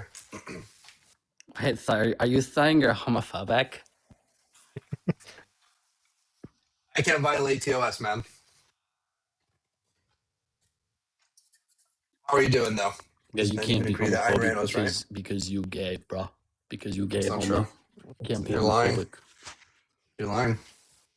Someone says, I do have a question for you guys. You do the voice too well. How do you tell if your dad's gay? Whenever you suck his dick, he comes. Oh my fucking god, dude! Well, that's not. I feel like that's not a good metric because low key, I'm not saying like, but like if I was tied down, and someone forcefully did that, Oh my to me, god! All like, right. how am I supposed to prevent myself? How am I supposed to prevent myself from you know, like that's? I feel like that's not a good. Yeah, it's not a good joke, man. It's not funny. I thought bringing you up here was you can bring more people. You might be scaring them away, man. No, the people love me. First of all, you should have seen the people on campus. They love me. They gather around. They love me. They throw flowers. We have not been getting too many savage filming at the mouth communist. I was really hoping for that actually, but Of course, I have a fact- point. It's obvious. Like that doesn't make you gay. I'm just saying. in fact, we've gotten polite communists today, which is strange actually. Maybe we should have kept the You guy who was change saying your that prompt? communism is good because it's homosexual and capitalism is bad because it's There feminine. was a dude I was arguing with in Instagram comments, and he was like talking about, oh, the Soviet Union did this and this and this. Going right now? All right. He's talking about the Soviet Union did this and this and this, and I'm like, bro, you're Reddit brain. And dude walked up to me at the table and looked me out. He's like, you said I was Reddit brain. I'm like, yeah, it's true. And he kept bringing it up. He's like, you called me Reddit. I'm like, yeah, I know. Like he thought I was gonna back down. Bro, legit. Bro came up to me. He's like a foot shorter than me. He thought I was gonna back down. A culture war prompt, maybe. Pepsi Max, what you got to say? Well, I just want to know, do you guys agree that capitalism is the best system? Because I don't. I just want to hear your opinions on that. I mean, yeah, sure, but we're kind of looking for somebody to engage one of these two prompts. Do you got any thoughts on them? I agree that socialists can kind of prove their beliefs are good, technically, but I will agree socialists and communists. Socialism is basically just a downgrade of communism. Socialism becomes communism at a certain point. So there's no really point in like splitting them up, but yeah. Sure. Why do you think they're good? I don't know. I just wanted to know your opinion on capitalism. Yeah, we're fans of capitalism here, man. All right. I appreciate you coming up, man. All right. It's a bit strange. What is going on today? Someone in the water, I think. I think maybe we could change up some prompts. Maybe. I see some of the more, I guess, inflammatory ones are some about culture war stuff, but it's not something I'm terribly interested in. Personally, a lot of LARPing roitoids. Okay. Do it if we don't get too much more engagement. You want to, I guess, call it in 20 or so. Yeah. I mean, it's been good so far. Yeah, I mean, if we get like a good culture war point where we actually like it matters, then we could maybe add that to the list. Yeah, that's fine. Not just like, well, what about Trump and he's building a ballroom and the ballroom's going to be really big and going to be bigger than the White House. It's like, who cares? See what do we got here? Sam Barrett. Yo, what's up? Ew. What's up, man? So, socialists / communists can't prove their beliefs are good. What do you mean by that? Means that out of the many socialists and communists that I've spoken to, none who endorse these beliefs can actually prove that they're good beliefs. Uh-huh. The whole, or that we should advocate for such, philosophies. So, like, are you saying that they just argue that it's like a better than capitalism, but they can't say like why it's good in and of itself? Or just that Yeah, or they struggle to even make arguments, uh-huh. So, okay, I don't even really know how to like approach that. I'd call myself a socialist.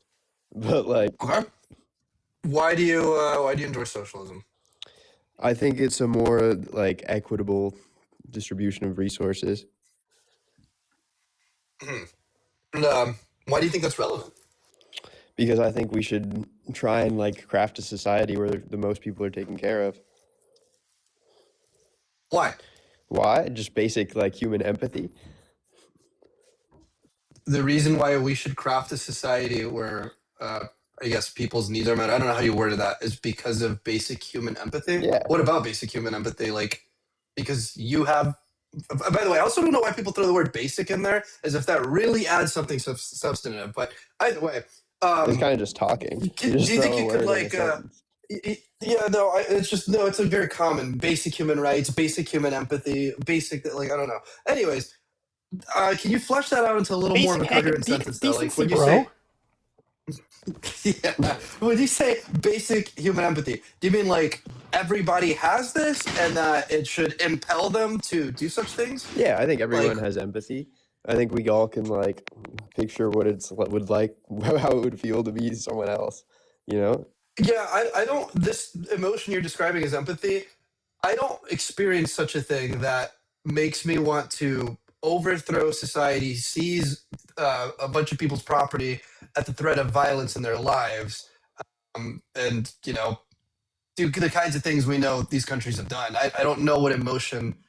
I don't even know how I would call that empathy. But even if we called that empathy, I don't know how that's evoked.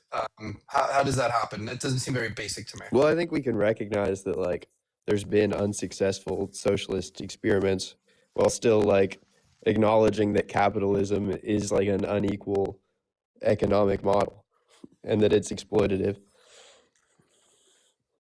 It seems like it's a pretty like basic tenet of socialism and communism that you're supposed to violently seize the means of production and private property. So I don't know like what you mean when you say like, oh, these other experiments weren't exactly what we want or whatever.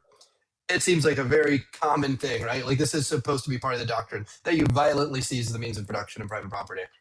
Sure, but I don't think it I think there's a lot of democratic socialist regimes that I've been in favor of and that haven't been violent towards their citizens. Oh, they like freely give up the means of production Well, yeah, of their own volition with no threat. I'm saying like social democracy is, I think, even a better form of governance than like what we have now in America. Sure, and in those they don't like they voluntarily give up the means of production in their private property. No. But I wonder, is that related to like that basic tenet I was just describing? well, that basic what?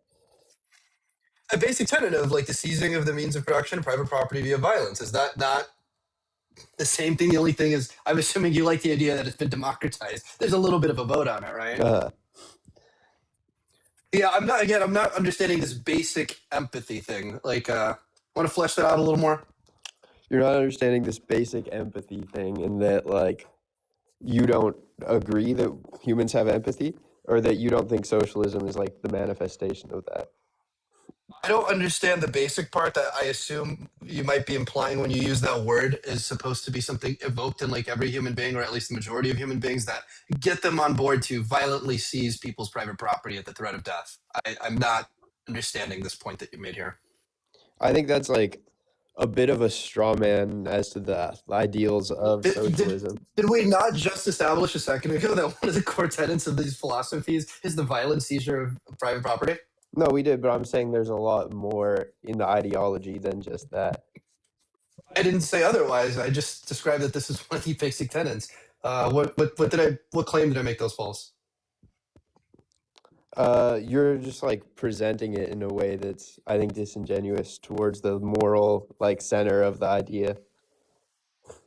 You think bringing up like the threat, bringing up that people's lives are threatened over private property is like not up to like scratch from a debate standpoint? You say that one more time? All right, bro. We got two other requests, man. I appreciate you coming. Eduardo, I have a very quick suggestion that I'm gonna go. Here are some pros you should have.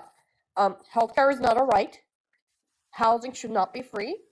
Minimum wage laws should not exist. And most homeless people in the US deserve to be homeless.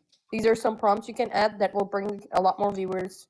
I mean, and that last one's pretty good, actually. The last add one's these pretty good. ones. Anyways, bye-bye. Can you kick me out? Yep. Yeah. But there is another one from Heterodox Agnostic 8070 who super chatted, who suggested as a talking point, war with X country is/was bad. So like, I don't think I'm allowed to say the N-word regime in Germany, or in Iran, etc. That's what I call them. They're N-words. Oh, and Doge says by basic they mean requiring no explanation. Yeah, pretty much. Yeah, but thank you for the donations, guys. Yeah. It comes up a lot in these kinds of conversations. Basic human rights, basic decency, like you said, basic empathy. I don't. A friend of mine pointed that out to me. Like, what is it that they believe they're establishing when they throw that term in there? That like you're just supposed to accept it and just roll with it now, or like it's some sort of guilt trip, I think. Generally, it's argument by intimidation. It's like, well, surely nobody believes that. This is basic human empathy. Surely you don't believe that. It's like, well, I do. Basic rights. Oh, what is up? When I see you up here and you're like a sexual lunar serf, like you're not transcendent. Is this the same person? Like, where's your transcendence? You're a chthonic below power, and I'm an aristocrat of the soul. Like, what are you doing? Okay, whenever he comes on, you can hear like the Discord noise. So presumably he's in a Discord call. So if you just hear that, then just, I suppose, insta kick. Somebody says Zulu oil up. No, thank you.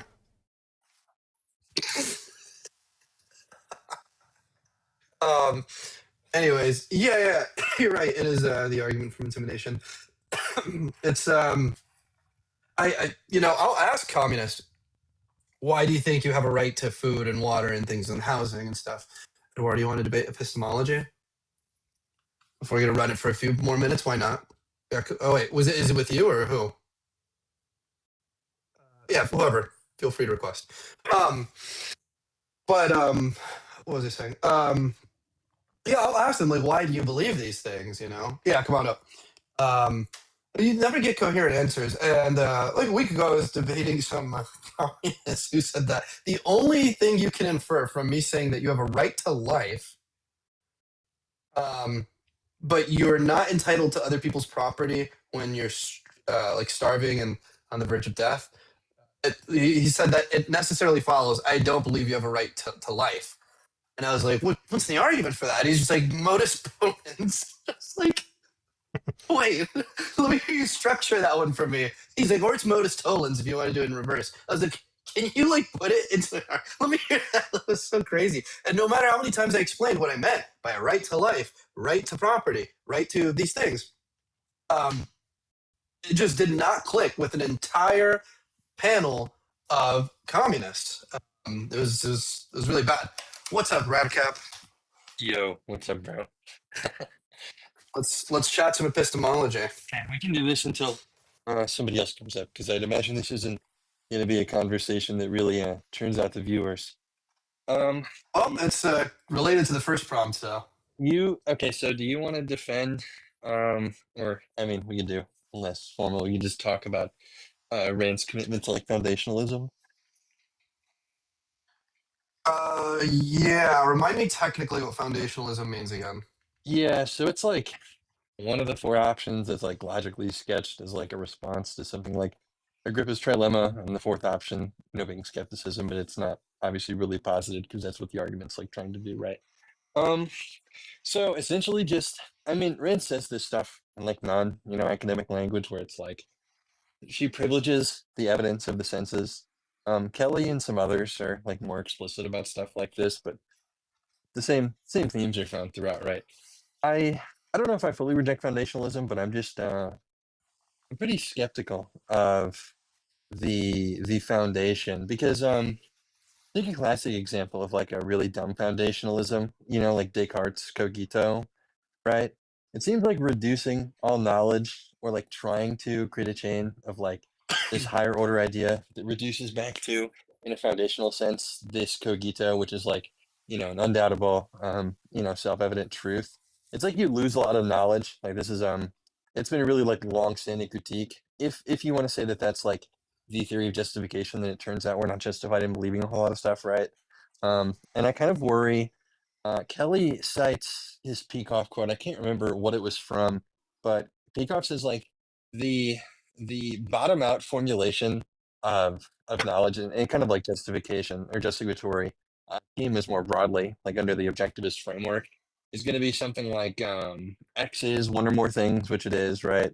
In an attempt to reduce it to perception. And I think that's like fine if we're like talking about something, I don't know, maybe like a chair or like an ostensive entity or something that we could, at least one of the necessary conditions of identifying it or sufficient would be that we could like point to it, right? But I don't think that really works super well with concepts of consciousness, in the objectivist terminology, because presumably you don't have the same sort of foundational conceptual truths, right? Like I don't know, something like love, or maybe pain. You could argue like a psychophysical thing, right? If you're maybe some kind of physicalist, and you want to put it under that umbrella. But I'm just generally skeptical of stuff like that. I think as far as a kind of a polemic argument, right, like Sellers and Myth of the Given and stuff like that. But I think that if you think about it, there are probably not going to be super, and now this is a discredit, all foundationalism variants, but like it seems that trying, like if you actually tried to take a concept of consciousness and to reduce it to like self-evident axiomatic premises or something tautological, it seems like that would be pretty hard to do.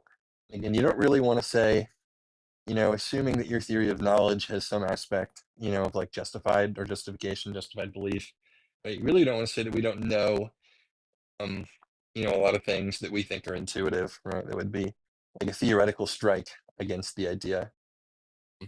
Yeah, so I mean, if you have any thoughts on that, I think that would be pretty tough as presently stated.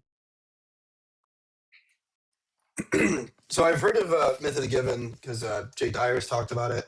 If I'm understanding some of what you're saying, and at least from what I've heard Jay Dyer talk about with the Myth of the Given, at least when he discusses it, he's like it's like an attack on the senses in that like we can be certain of the knowledge we're getting from it. There was a bit said by you that I could maybe use some clarification on, but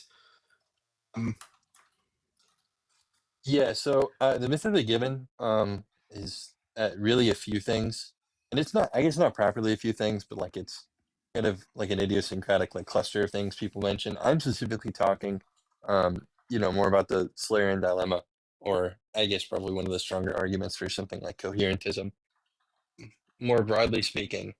But the idea roughly is like, I guess you know what coherentism is, right? Like it's kind of in a sense it's like a circular justification. It invokes like epistemic circularity. Does that make sense as opposed to a foundational justification? Yeah. Yeah, so the Slayerian dilemma is something like, well, and I can get you the formal argument for this, but I'll just say it like this. So if now, as an attack on foundationalism, like if whatever we're trying to bottom out our propositional justification in, if it is itself another proposition, then presumably it would need more justification, right? So that's one option that he sketches out. And again, I'd be happy to get the formal argument for this too. Or the other horn of the dilemma is that it's non-propositional, like your propositions to justify A, you can give proposition B and C, and then when justify C is something non-propositional, then it's like unclear how something non-propositional is supposed to stand in a relationship, like a logical relationship that could justify a proposition. And obviously, if you accept like the second horn of the dilemma, or the one I stated, I guess, first, that if propositions need to justify propositions and non-propositional things cannot, then you would just be a coherentist, right? But yeah, it's supposed to be. I mean, I've heard some okay foundationalist responses. I definitely think that it is a pretty decent problem. Yeah. Zulu, this cooking's above my skill level right now, man. you following along? Vaguely been following along, so I assumed you were going into it. So I don't really see the problem with, for instance, you had a problem with the concepts of consciousness. Now, why couldn't that just be rooted in introspection? I mean, we've got extrospection to figure out things like, oh, those things are trees. Why not just have introspection go, oh, this emotion I'm feeling, that's called love. Yeah, I don't. That's not the point of skepticism from a foundation. It's more so like the justificatory schema that objectivism utilizes, right? For a proposition to be justified, needs to be reducible to the self-evident. And again, that's like really easy with external, like ostensive things. You can just point to something, right, external to you, and then the chain of inference or process of reasoning from there down to like something self-evident is really easy. But the same thing doesn't seem to be true of a concept of consciousness, right? So that's kind of the worry there. But I just don't see how not, because like, I mean, we both know what love means, presumably, or like even happiness and whatnot. Presumably, we know that because we've felt those emotions before, and we've been able to identify that as this is a particular sort of emotion. I don't really see the problem with introspection as being that's how you get to the concepts of consciousness. Extrospection is how you get to external objects. Yeah, so I don't really think it sufficiently captured what I was getting at, right? So it's not that the first thing you address is like meaning. Meaning is like a semantic, like linguistic point. It's like different from justification. Like I could know what the quadratic equation means roughly, but like if I don't know any math and someone has just told me the quadratic formula, it's like would I be justified in believing it? Like there's a question about that, right? The objective answer would probably be no. You don't really know it. It's like why they think parrots when they like recite lines, like your parrot doesn't know things that it says, on a more technical point. And then yeah, I like introspection, I think is the means by which that you would access the particular concept of consciousness that we're trying to isolate, like this domain of discourse, but it's again unclear with this foundational reduction for the purpose of justification that concepts of consciousness are reducible in such a way that external things are. See, again, it seems very easy to do it with external objects. It doesn't seem as easy to do it with introspective object or concepts. But I just don't really see what the difficulty is. If, when you're justifying some fact about reality or whatever, out there, well, eventually it would terminate in, well, what is the basic root? It's going to be extrospection. What is the problem when it comes to introspection for concepts of consciousness? Why can't you do the exact same thing? It's like, well, we got down to the root. Well, it's ostensive. It's still also ostensive, but you're just pointing in your mind. I mean, there are going to be a couple things. I think that there's probably going to be some like private language notions that like dispel that we can like meaningly talk about phenomenological states. Or I guess that could be too broad of a net, but I'm skeptical that when we both say that we love something, that we can verify in principle that we mean the same thing, at least, right? So the conversation, at least surrounding meaning and figuring out what these things are going to be, at the very least, problematic, even if these objections are answerable.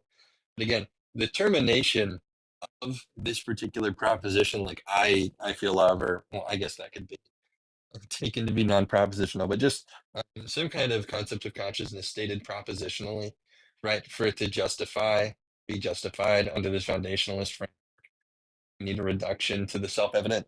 And again, it's like unclear how exactly this is supposed to happen under this. Okay, so kind of one of the basic worries. To try and put it in different words, like, is your problem then that, like, well, if I've got this concept of love, I wouldn't be, like, you can't just point literally where you could go like, oh, when we're talking about trees, then you can just point at a tree. It's like that thing. It's like, okay, well, then we can all agree on that's what a tree is. But you think there's some sort of problem for, translating that introspection to other people because they can't do that introspection along with you. Is that sort of the issue?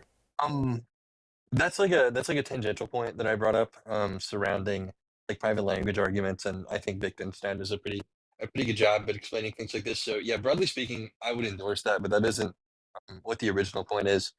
It's like, okay, presumably the evidence of the senses, right? This is what Rand talks about, how they don't lie to you. They're, in more technical terms, she says they're like non-propositional, where they give you evidence, right, and then you make judgments. And again, it's just a contrast. It's very clear how we do that with something like a chair, right? We can reduce propositions about a chair all the way until the end point where we're just like, this is self-evident now. This chair is one or more things, which it is. So yeah, that's the basic. No worries. I don't have a whole lot of time to continue this. I just have another minute or two. But it doesn't seem that this is the same kind of thing in principle with regard to concepts of consciousness that can be done with external objects, right? And if we tie our theory of, justification to something like foundationalism, and it's not reducible to like the foundational evidence of the senses and things like that, then it seems like that would be a pretty big problem. Like you would be in the position to say that, you're not justified in holding concepts of consciousness. And if justification is a part of your theory of knowledge, like you wouldn't know concepts of consciousness either, stated propositionally, of course. I mean, maybe I'm just not picking up on what you're saying, but I'm just not at all clear on why this is a problem for concepts of consciousness, because we both agree that introspection is a thing. Like, it just, like, perhaps concisely, like, why can't you just reduce it to introspection in the exact same way you would reduce external concepts to extrospection? What is the issue there? Well, you can. There are kinds of foundationalism that do that with things like intuition, right? There's like phenomenal conservatism. There's like Russell's like acquaintance theory, like you're directly acquainted with some of these truths. Like other foundational theories solve that. What I'm saying is that Rand doesn't have this particular outlet by which that things are reducible to other than the evidence of the senses, right? So in that sense, it's problematic. So Well, this isn't a particular critique of all foundationalist theories, just this particular one.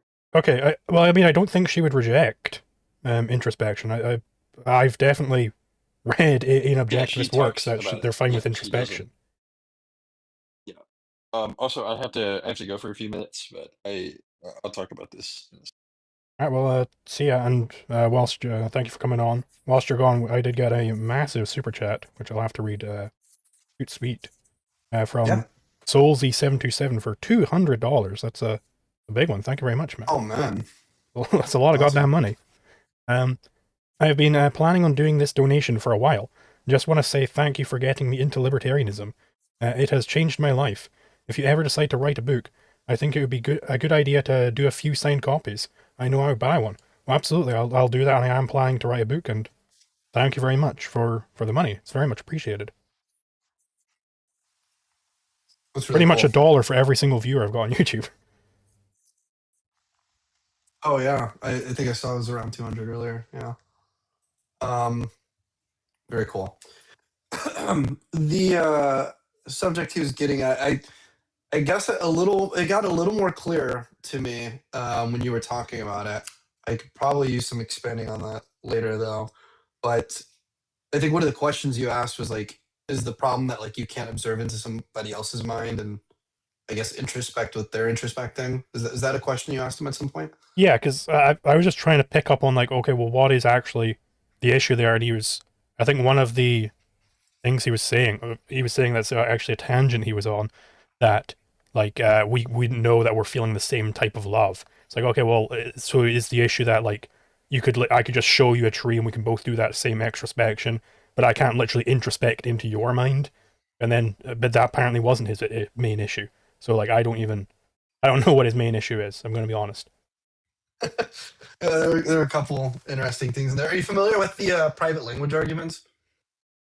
Not by that name, certainly.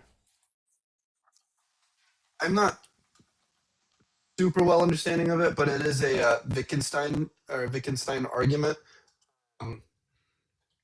and it has to do with like the incommunicability of like certain concepts. I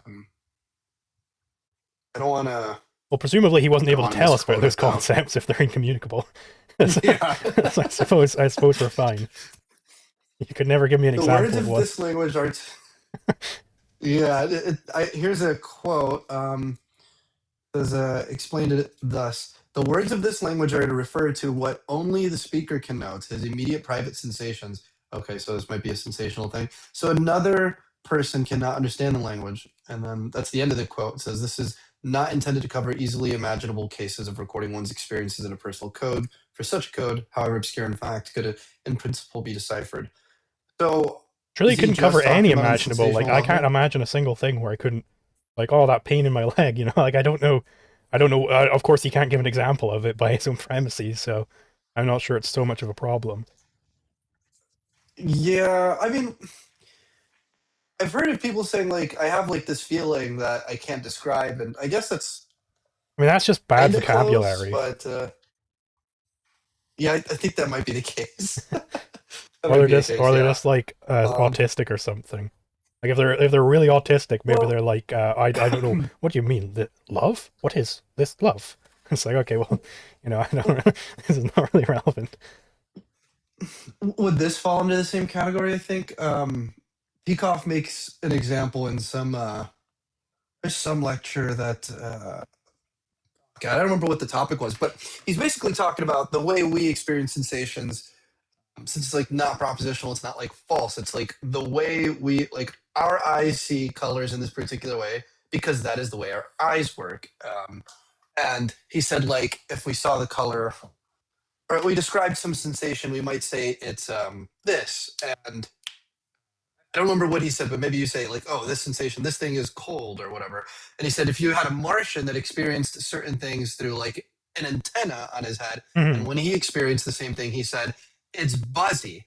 He's like, Peacock's like, well, that wouldn't be wrong. That's the way he personally experiences those sensations due to Yeah. like his mechanisms for sensation.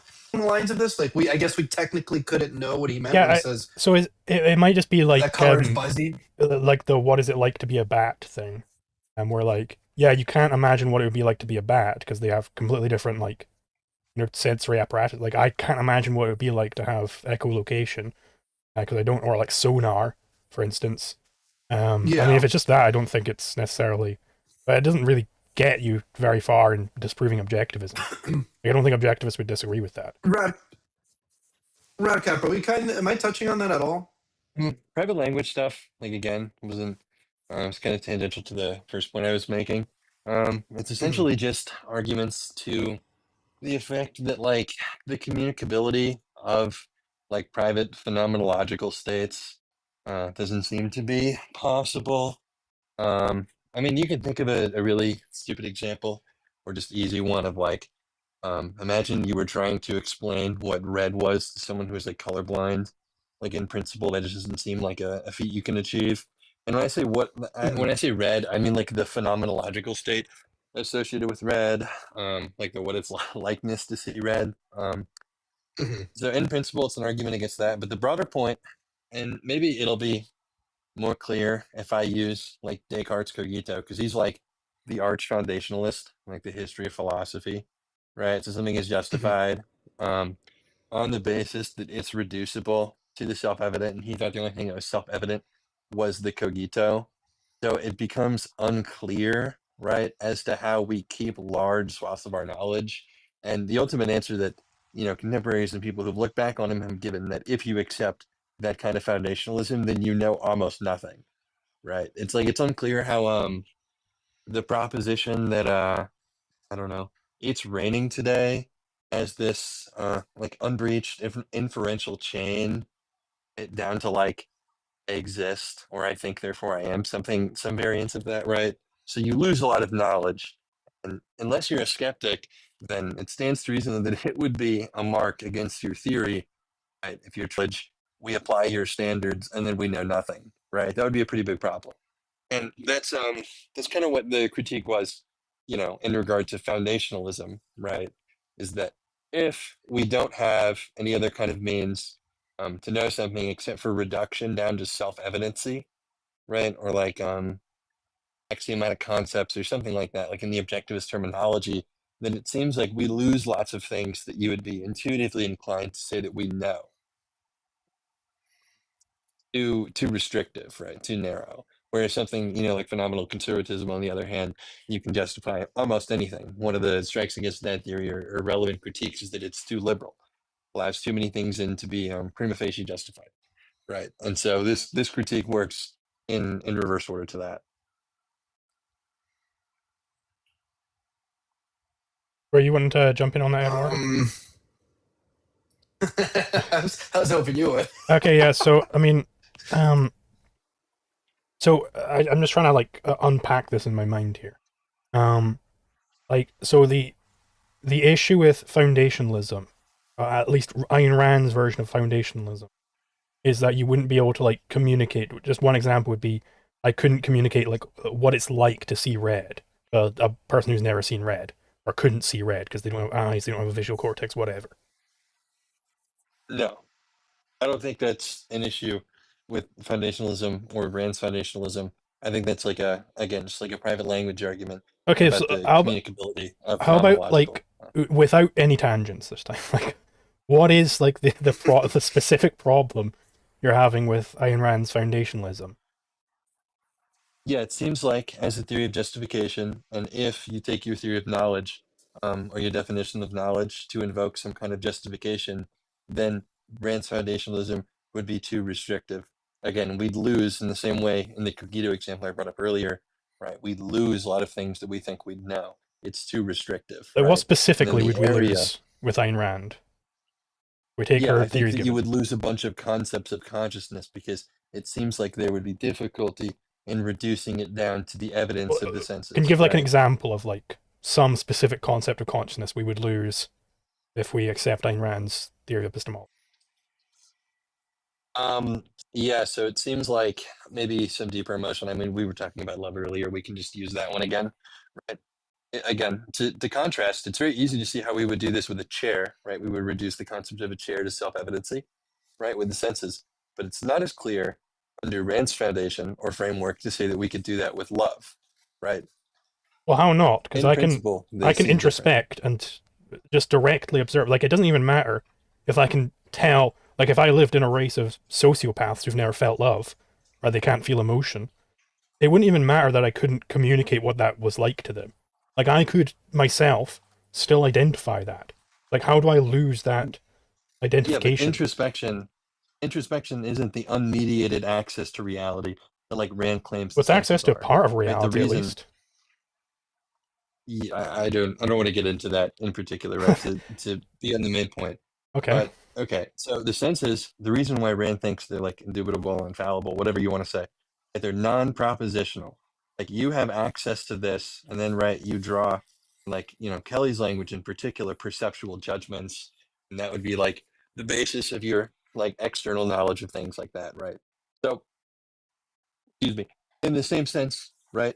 Because introspection does not work in the same way that extrospection, the evidence of the senses function, it doesn't serve as that same kind of foundational justification in the way that the senses do, right? You're like picking out something. You're going hunting for something, right? Unless we're talking about like somebody punches your arm, you feel pain, right? That feeling is non-propositional.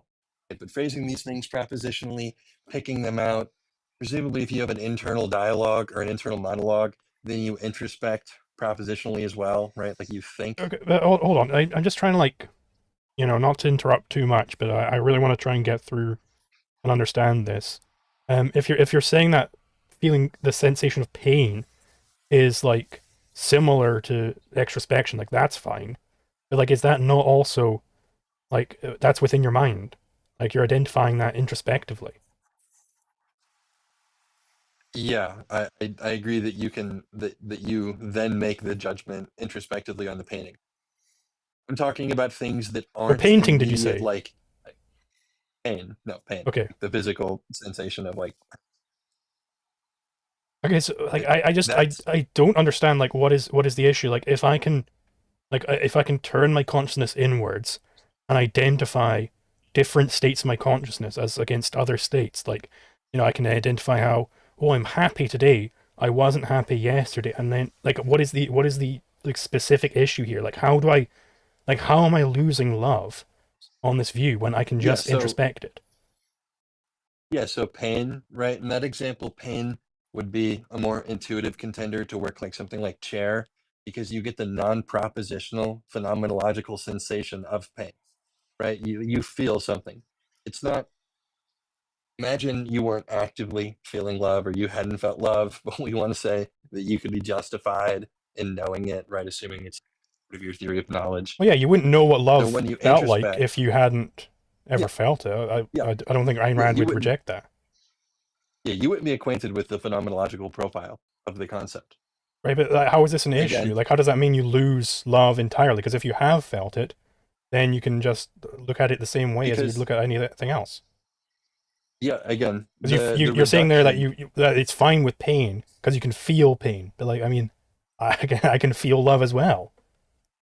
yeah, I think it's a more intuitive example, right? I mean, like the C fibers, fire, like under crude varieties of physicalism has been identified with pain. So there's like a more clear, and that's like a clear down understanding of that's roughly what they contend to be correct in the neurophysiological space. But again, if something like love, considering that you're thinking propositionally, right, you're picking things out via introspection like that, then again, unless you're some kind of coherentist, then what justifies proposition A and B Wait, and C can't be other propositions. I It has don't. to be Okay, something so non-propositions. clear. Are you saying that the issue is that to be thinking about something about like love, you're thinking propositionally as against reducing to some sense experience or whatever? Yeah, if you can only Okay, but how? Because I justify can something just on the straight basis up of introspect propositions. the feeling of love. Like I'm not like what? How is that thinking propositionally? Yeah, but again, that isn't again unmediated access, right? Like you're going through, you're picking things. You don't have the same access what do you mean by introspection, going feelings that you through do and with the picking evidence of this. things? Like, I want to get very clear. What do you mean by that? I'm going through and picking Like, things right, like when I'm just introspecting love. Like in what way? like you're going through, you're thinking about the concept, you're recalling things. All of these I'm not even are going necessarily to be thinking about the concept propositions, right? yet. Like, before I've even gone to the concept of love, I can just feel, it's like, whoa, this emotion, it's great. Right? I can just straight up introspect that. I don't even have to have the concept yet. I'm not even thinking, love, what is love? Love is this, and I am current. Like, I don't see how I'm doing that.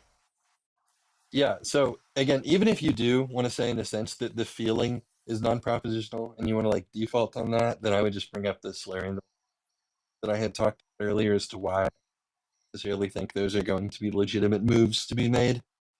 I mean, but you accept I it is still, legitimate for at least some things, like for pain. Right? And I I said it want to was an also clarify, because intuitively you're saying, like, plausible candidate. yeah, I didn't agree. intuitively plausible. Like, what makes that intuitively plausible, whereas love isn't intuitively plausible? I don't know what that means. Are you saying you just Yeah, kind of so feel like it works? intuitions are indexed to certain people. There's no intuition simpliciter. So you are just saying that, I well, I have, reckon that pain's probably fine, but love isn't. I don't know what you mean by fine. We'd have to get Well, clear on this scenario. you accept that love, you accept that pain, we don't lose pain, I'll say it that way. But you No, I don't. said it was intuitively plausible that the justificatory schema stands in a more favorable relationship to keeping something like pain under most theories of knowledge. I didn't say I agree that that is in principle something that can be done. Okay, so I don't know what you mean by intuitively plausible. Like, you just reckon it is the case. So intuitions are, well, this particular intuition is a type of seeming, right? It's an intellectual seeming. So upon a reflection, it strikes me as the case, right? This is the Okay, way so that yes, you intuitions are just spoken of kind of in reckon it's the academic case upon philosophy. reflection or whatever, and you just don't reckon it's the case for love. Yeah, so again, my Okay, intuition I don't has a really have background of anything to say priors about of that then. evidence, right? Okay, you don't reckon it's the case. Whatever. Okay, good. I don't care. I don't really have any way to Yeah. argue against. I just kind of don't feel like that. It's like, okay, well, I can't change your feelings for you. I can't change your So reckonings. I don't have any think access to your I mind think for you're that. misconstruing what I said when I mentioned that one is more initially plausible than the other. I still think that there's not been an adequate answer to the problem posed here about the reduction in the same way that the evidence of the external sensitive things can be nicely and plainly reduced, right, to this non-propositional thing of which you have unmediated access to. It is still suspect. And I don't think that the general concern has been answered. But yes, to your point on intuitions, yeah, of course, they're like prima facie internal types of mental states, right? So they at most serve as prima facie justification. Okay, but yeah, Until a defeater is present I don't under that I view. don't have any commentary on what you reckon is probably true. Like, I don't have any comment on that. Okay, you reckon that. Yeah, I this don't just care. isn't a response to what I said, though. The Well, intuition you did thing say that, is because a- you're is a saying, well, I've got separate- this intuition about pain, and I don't have that intuition about love. It's like, okay, well, what do you mean by an intuition? Yeah, and then it got down to just to we've kind of been reckon it's the case. explicating Like, the evidence. I don't care We've been- about that. We've been explicating the evidence of what is suspect about it. And then, of course, you can give arguments as such, give arguments in favor of coherentism. You This are is an cutting out a internal little bit, just to be critique. clear. Radicap, you're cutting out a little bit. It's like every couple words or so. No, does it sound better? I think so. Is this is going to sound like a silly question, but does Rand claim that all, or Peacock, do they claim that all knowledge is reducible to like the senses? Yeah, I can find you that citation in the Kelly paper. You know, the one I proposed that we have a reading group on a while ago. It's Yeah. at the bottom. I don't know where he found it from Peacock, but either way, if you want to just excuse it as Peacock wondering, No, that's fine. No, I just want to make sure that that is a claim made by either of the two, that all knowledge is reducible to the senses. I mean, that doesn't sound crazy. Well, that's It part just, of why I guess. that's part of why they emphasize reduction in their case for induction, right? Yeah. Be able to reduce concepts. What is the reduction to? The reduction is to this foundation of knowledge, non-propositional thing, which upon like a positive relationship with, right, confers justification. I mean, that's more academic terminology. They don't sit and say, Heterodox agnostic 8070 that- for that 100 same kroner. idea is Thank you very much. Consciousness is just a difference Yeah. detector. We Well, only I guess in differentiate. that case, I'll yeah, just, when you're introspecting, you can't really see. turn that off. We can only differentiate one color from another. It doesn't make sense to compare my experience compared to your experience besides on how we value it. Well, thank you very much for the money, and yeah, I agree, it doesn't... That seems like it was just one of his tangents, so I don't even know what he's getting into. Really quick, Zulu, I don't know if you intended to mute, but I see you on camera on your YouTube. Looks like you're moving your mouth. I Yeah, don't no, know if you're no, trying to I was reading a super chat. Okay. Anyways, yeah, I guess I do see the problem. Yeah, if I experience some sort of particular sensation, yeah, that's non-propositional, and it is reduced to the evidence of the senses, whereas there is no reduction to the evidence of senses with an emotion, especially like a complex one, I suppose. Yeah, But and again, you see the worry, right? If your theory of knowledge, which almost all of them posit JTB, but with other conditions, or they reformulate it, right? So if you don't have the J, right, even if we grant that it's a true belief, then we can say, you know, true belief in the epistemically minimal sense, then we still say you don't know it, right? That's a strike against the theory when we would apply your standards, right, of justification. We can even just assume JTB for, you know, ease of use, right? And then we come out and we lose a lot of knowledge. That is an unintended consequence. It's a strike against the theory. I suppose, yeah, I've never really heard any commentary on I guess this introspection. And I guess how that could be considered knowledge, but it would make sense to me that it would be knowledge still. Yeah, I mean, I guess that is something I have to think about. I don't know. I guess I do see the problem now, though. If I'm articulating it right, Zulu, do you understand that? Well, I don't, no, because I wasn't even listening for that last one, and I don't think necessarily made a whole lot more progress into making it concise. I think I got it. No, bro, I think I got it. You ready? So, like, to my understanding, there's a quote somewhere, and I thought I've heard this too, that Rand and Peikoff endorsed the belief that all knowledge is reducible to the evidence of the senses. And if that's to be the case, then, like, what evidence of the senses do you have for an emotion? Like, introspection, I don't think you would say that's evidence coming from your senses. But, like, if I'm looking at something, again, like he said, non-propositionally, like, that is just the self-evident, right? Like, that's reducing it down to the bottom. How do you have that with an emotion? Like, you don't, like, literally have, like, a set of eyes looking into your mind or something. Yeah, per because se. you feel, right? You feel the thing, and then you assign it, right? A judgment in the same way you do with perceptual things. So But it's- even under those best cases like pain, you would still encounter the problem post-assignment. Well, again, I don't see the problem with just saying that introspection is another sort of doing this. It's on par with extrospection. I don't see the issue with that. If you've got that, well, then you have reduced it to the evidence of the senses. I mean, at least one symmetry breaker, right, is introspection seems to be kind of opaque. Like you just open your eyes, right, and you see things around you. Presumably, if you're in conditions of which are lighted and such, right? To be clear, I'm not saying that they're identical. I'm not saying that introspection is the same as extrospection. Obviously, they're not the same. But, like, why are they? In what relevant aspect are they not the same? Yeah. So again, I just like gave a symmetry breaker, right? Where, so if we can establish some kind of relevant symmetry breakers between, so one way you can think about foundational justification is like things are justified in virtue of which having property or characteristic are, and in this case it would be like this inferential chain of reasoning that is reducible to self-evident, right? And then we can judge by which things have R, and then we can be certain or we can know that something like R or something that possesses R as such is justified, right? So if I can offer, or if there are defeaters, genuine, undercutting, rebutting, whatever term you'd like to use there, right? Or symmetry breakers in the same way, right, that something of consciousness or something of introspection does not possess R, then again, it calls into question whether you know something like that, and there are a bunch of implications.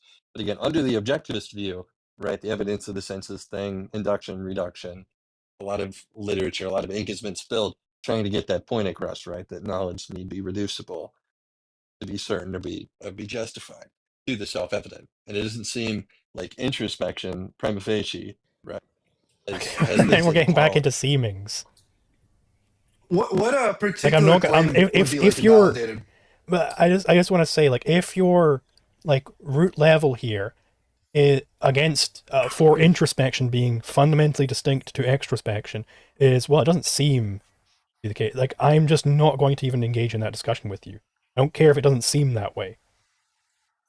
Yeah, this should be classified as something more closely to an inferential seeming, right, where we talk about it, right, and then things seem the way they do to you in light of evidence.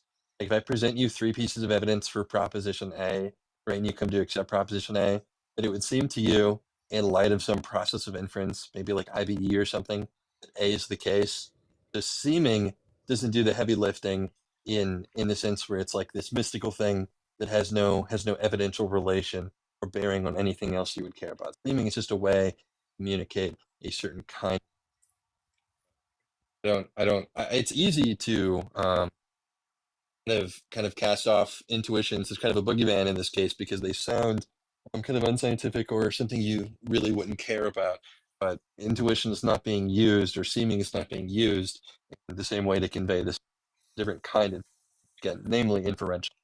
So, like, is there some other word you could use then? Some other set of words to explain to me what is fundamentally distinct from introspection and extrospection, where it doesn't end up in, well, I just kind of reckon that's so. I mean, that's what you were saying that Yeah, so intuition again- was before. Like I said, so it just means that you just kind of reckon it to be the case and that you were agreeing with that. So, like, in this sense of intuition, like, what does it mean? Like, what does it fundamentally Again, there are mean? different kinds of seemings.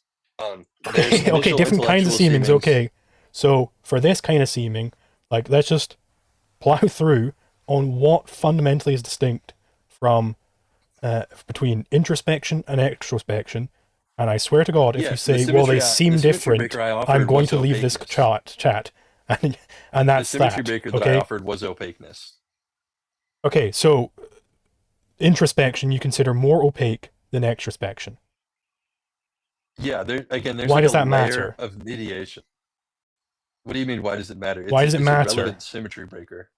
Why? Why does it matter? Sincerely, that seems like a categoriry error. It Do you know what seems a here. symmetry Okay, breaker right. We're is? done. We're done. We're done. Do you know We're what a done. symmetry breaker is? I told you. If you say seems at any point in that, you're done. I was not tracking on the part about the symmetry breaker, unfortunately. Well, it seems to be valid. Are you familiar with?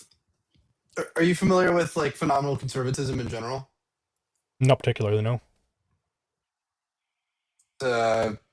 Something I'll look into eventually, but it's like I think Michael Huemer is the one who like has made that popular. If not, might have even been the guy who kind of developed it. I'm not certain though.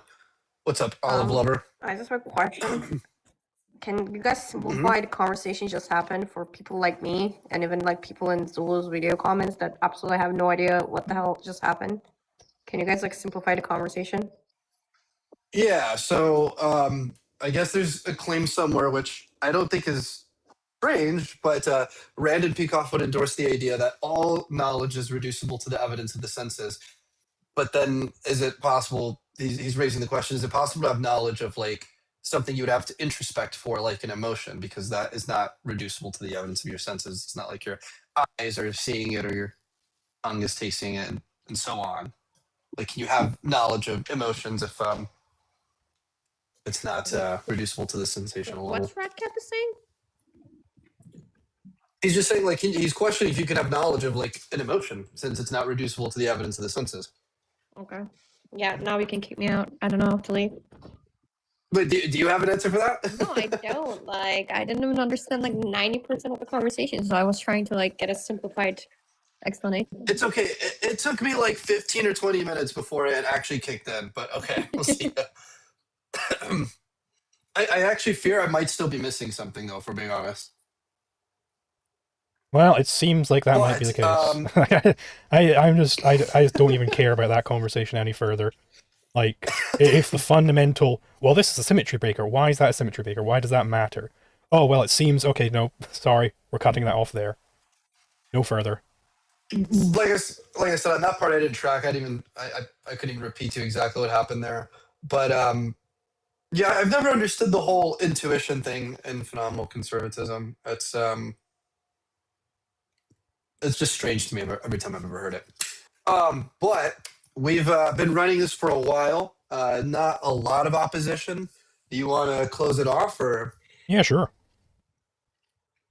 Okay. Well, appreciate you guys coming and watching. Those on Zulu's channel, thank you for tuning in too. Hopefully we could do this again with more people. Maybe we should, like, I don't know if you posted in your Discord a few days before, or did you do it today? I just did it today. We hadn't had like a time a few days before. Yeah, fair enough. Maybe we could like post like a day or two ahead of time, and maybe we could get everybody tuned in again, and maybe bring Ben in again. For sure. Yeah. All right. Well, see ya.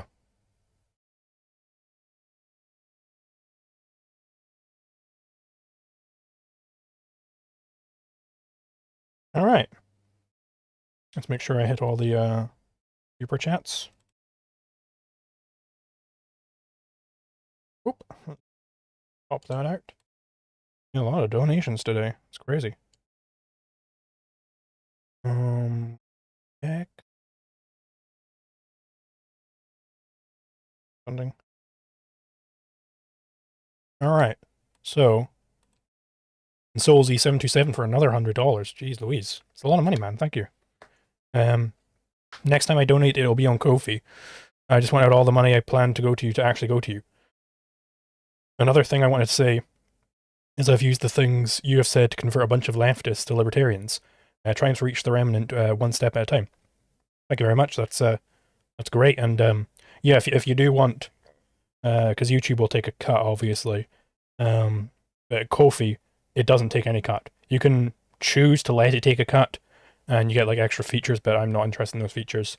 So I get all of the money which is sent to Ko-fi, apart from, like, you know, few cents for Stripe transfer fees. Like, that's unavoidable. But yeah, I think we... Oh, DMGF flowchart, tell me what you think. Yeah, Philosophos, if you're still in chat, I tried to look for that DM earlier, and I was not able to find it, so not sure where you DM'd that to, but yeah, if you let me know, then I'll take a look at it. Do you think it's useful, and also, you're giving money every time, I should thank you for that, for $5. Do you think it's useful to reference old examples of quasi-anarcho-capitalism, or is it better to say theory is theory about reality? Well, I think theory is theory about reality. I think the theoretical point is the fundamental point. So that's more relevant. But I mean, it can be useful to reference old examples in certain conversations. Like, it's not bad inherently. I mean, I've got a video on Iceland. I don't think it's like, you know, in certain contexts, it can be good to understand that, like, well, actually, this has happened before, at least to some degree, and it was great. I don't use an internal monologue for 50 Crooner, thank you very much. I don't use an internal monologue when thinking efficiently. I use it when I need it, and I only use pictures in my mind when I need to visualize some. Indeed. I mean, yeah, that's fine. I don't have an internal monologue whilst I'm talking right now. And then Philosophos again for $5. What do you say to guerrilla warfare attempts that fail? Does it indicate that a big gang could win even against a freedom-loving population? Well, I mean, yeah, it's possible. Like, I don't think it's metaphysically impossible for the state to win. Obviously, the states have won already. Kalaku for €5. Thank you very much. Are there limits to what contracts can have in them under the NEP? For example, if you shop at a store, you agree to never shop at other stores. So yeah, there are limits, and the limits are the title transfer theory of contracts. So contracts can only specify the terms of the transfer of title to property. So you agree to never shop at other stores. That means they own your body, but you can't transfer your body. So that is that is an invalid clause. And I think I got all of these ones. Oh, and a new one. Why are you looking at my name for £2? Thank you. Have you looked into Truthmaker Maximalism yet? I have not. I believe I received a DM about that at some point. You skipped over my yellow one. This one? I talked about that one, but I mean I can say it again. Heterodox Agnostic 8070 for 100 Crooner. Thank you very much. Consciousness is just a difference detector. We only differentiate one color from another. It doesn't make sense to compare my experience as compared to your experience, besides on how we value it. Indeed, yeah, I agree. Again, he said that was a tangent he was going on, where it was comparing one person's like emotion of love to another person's emotion.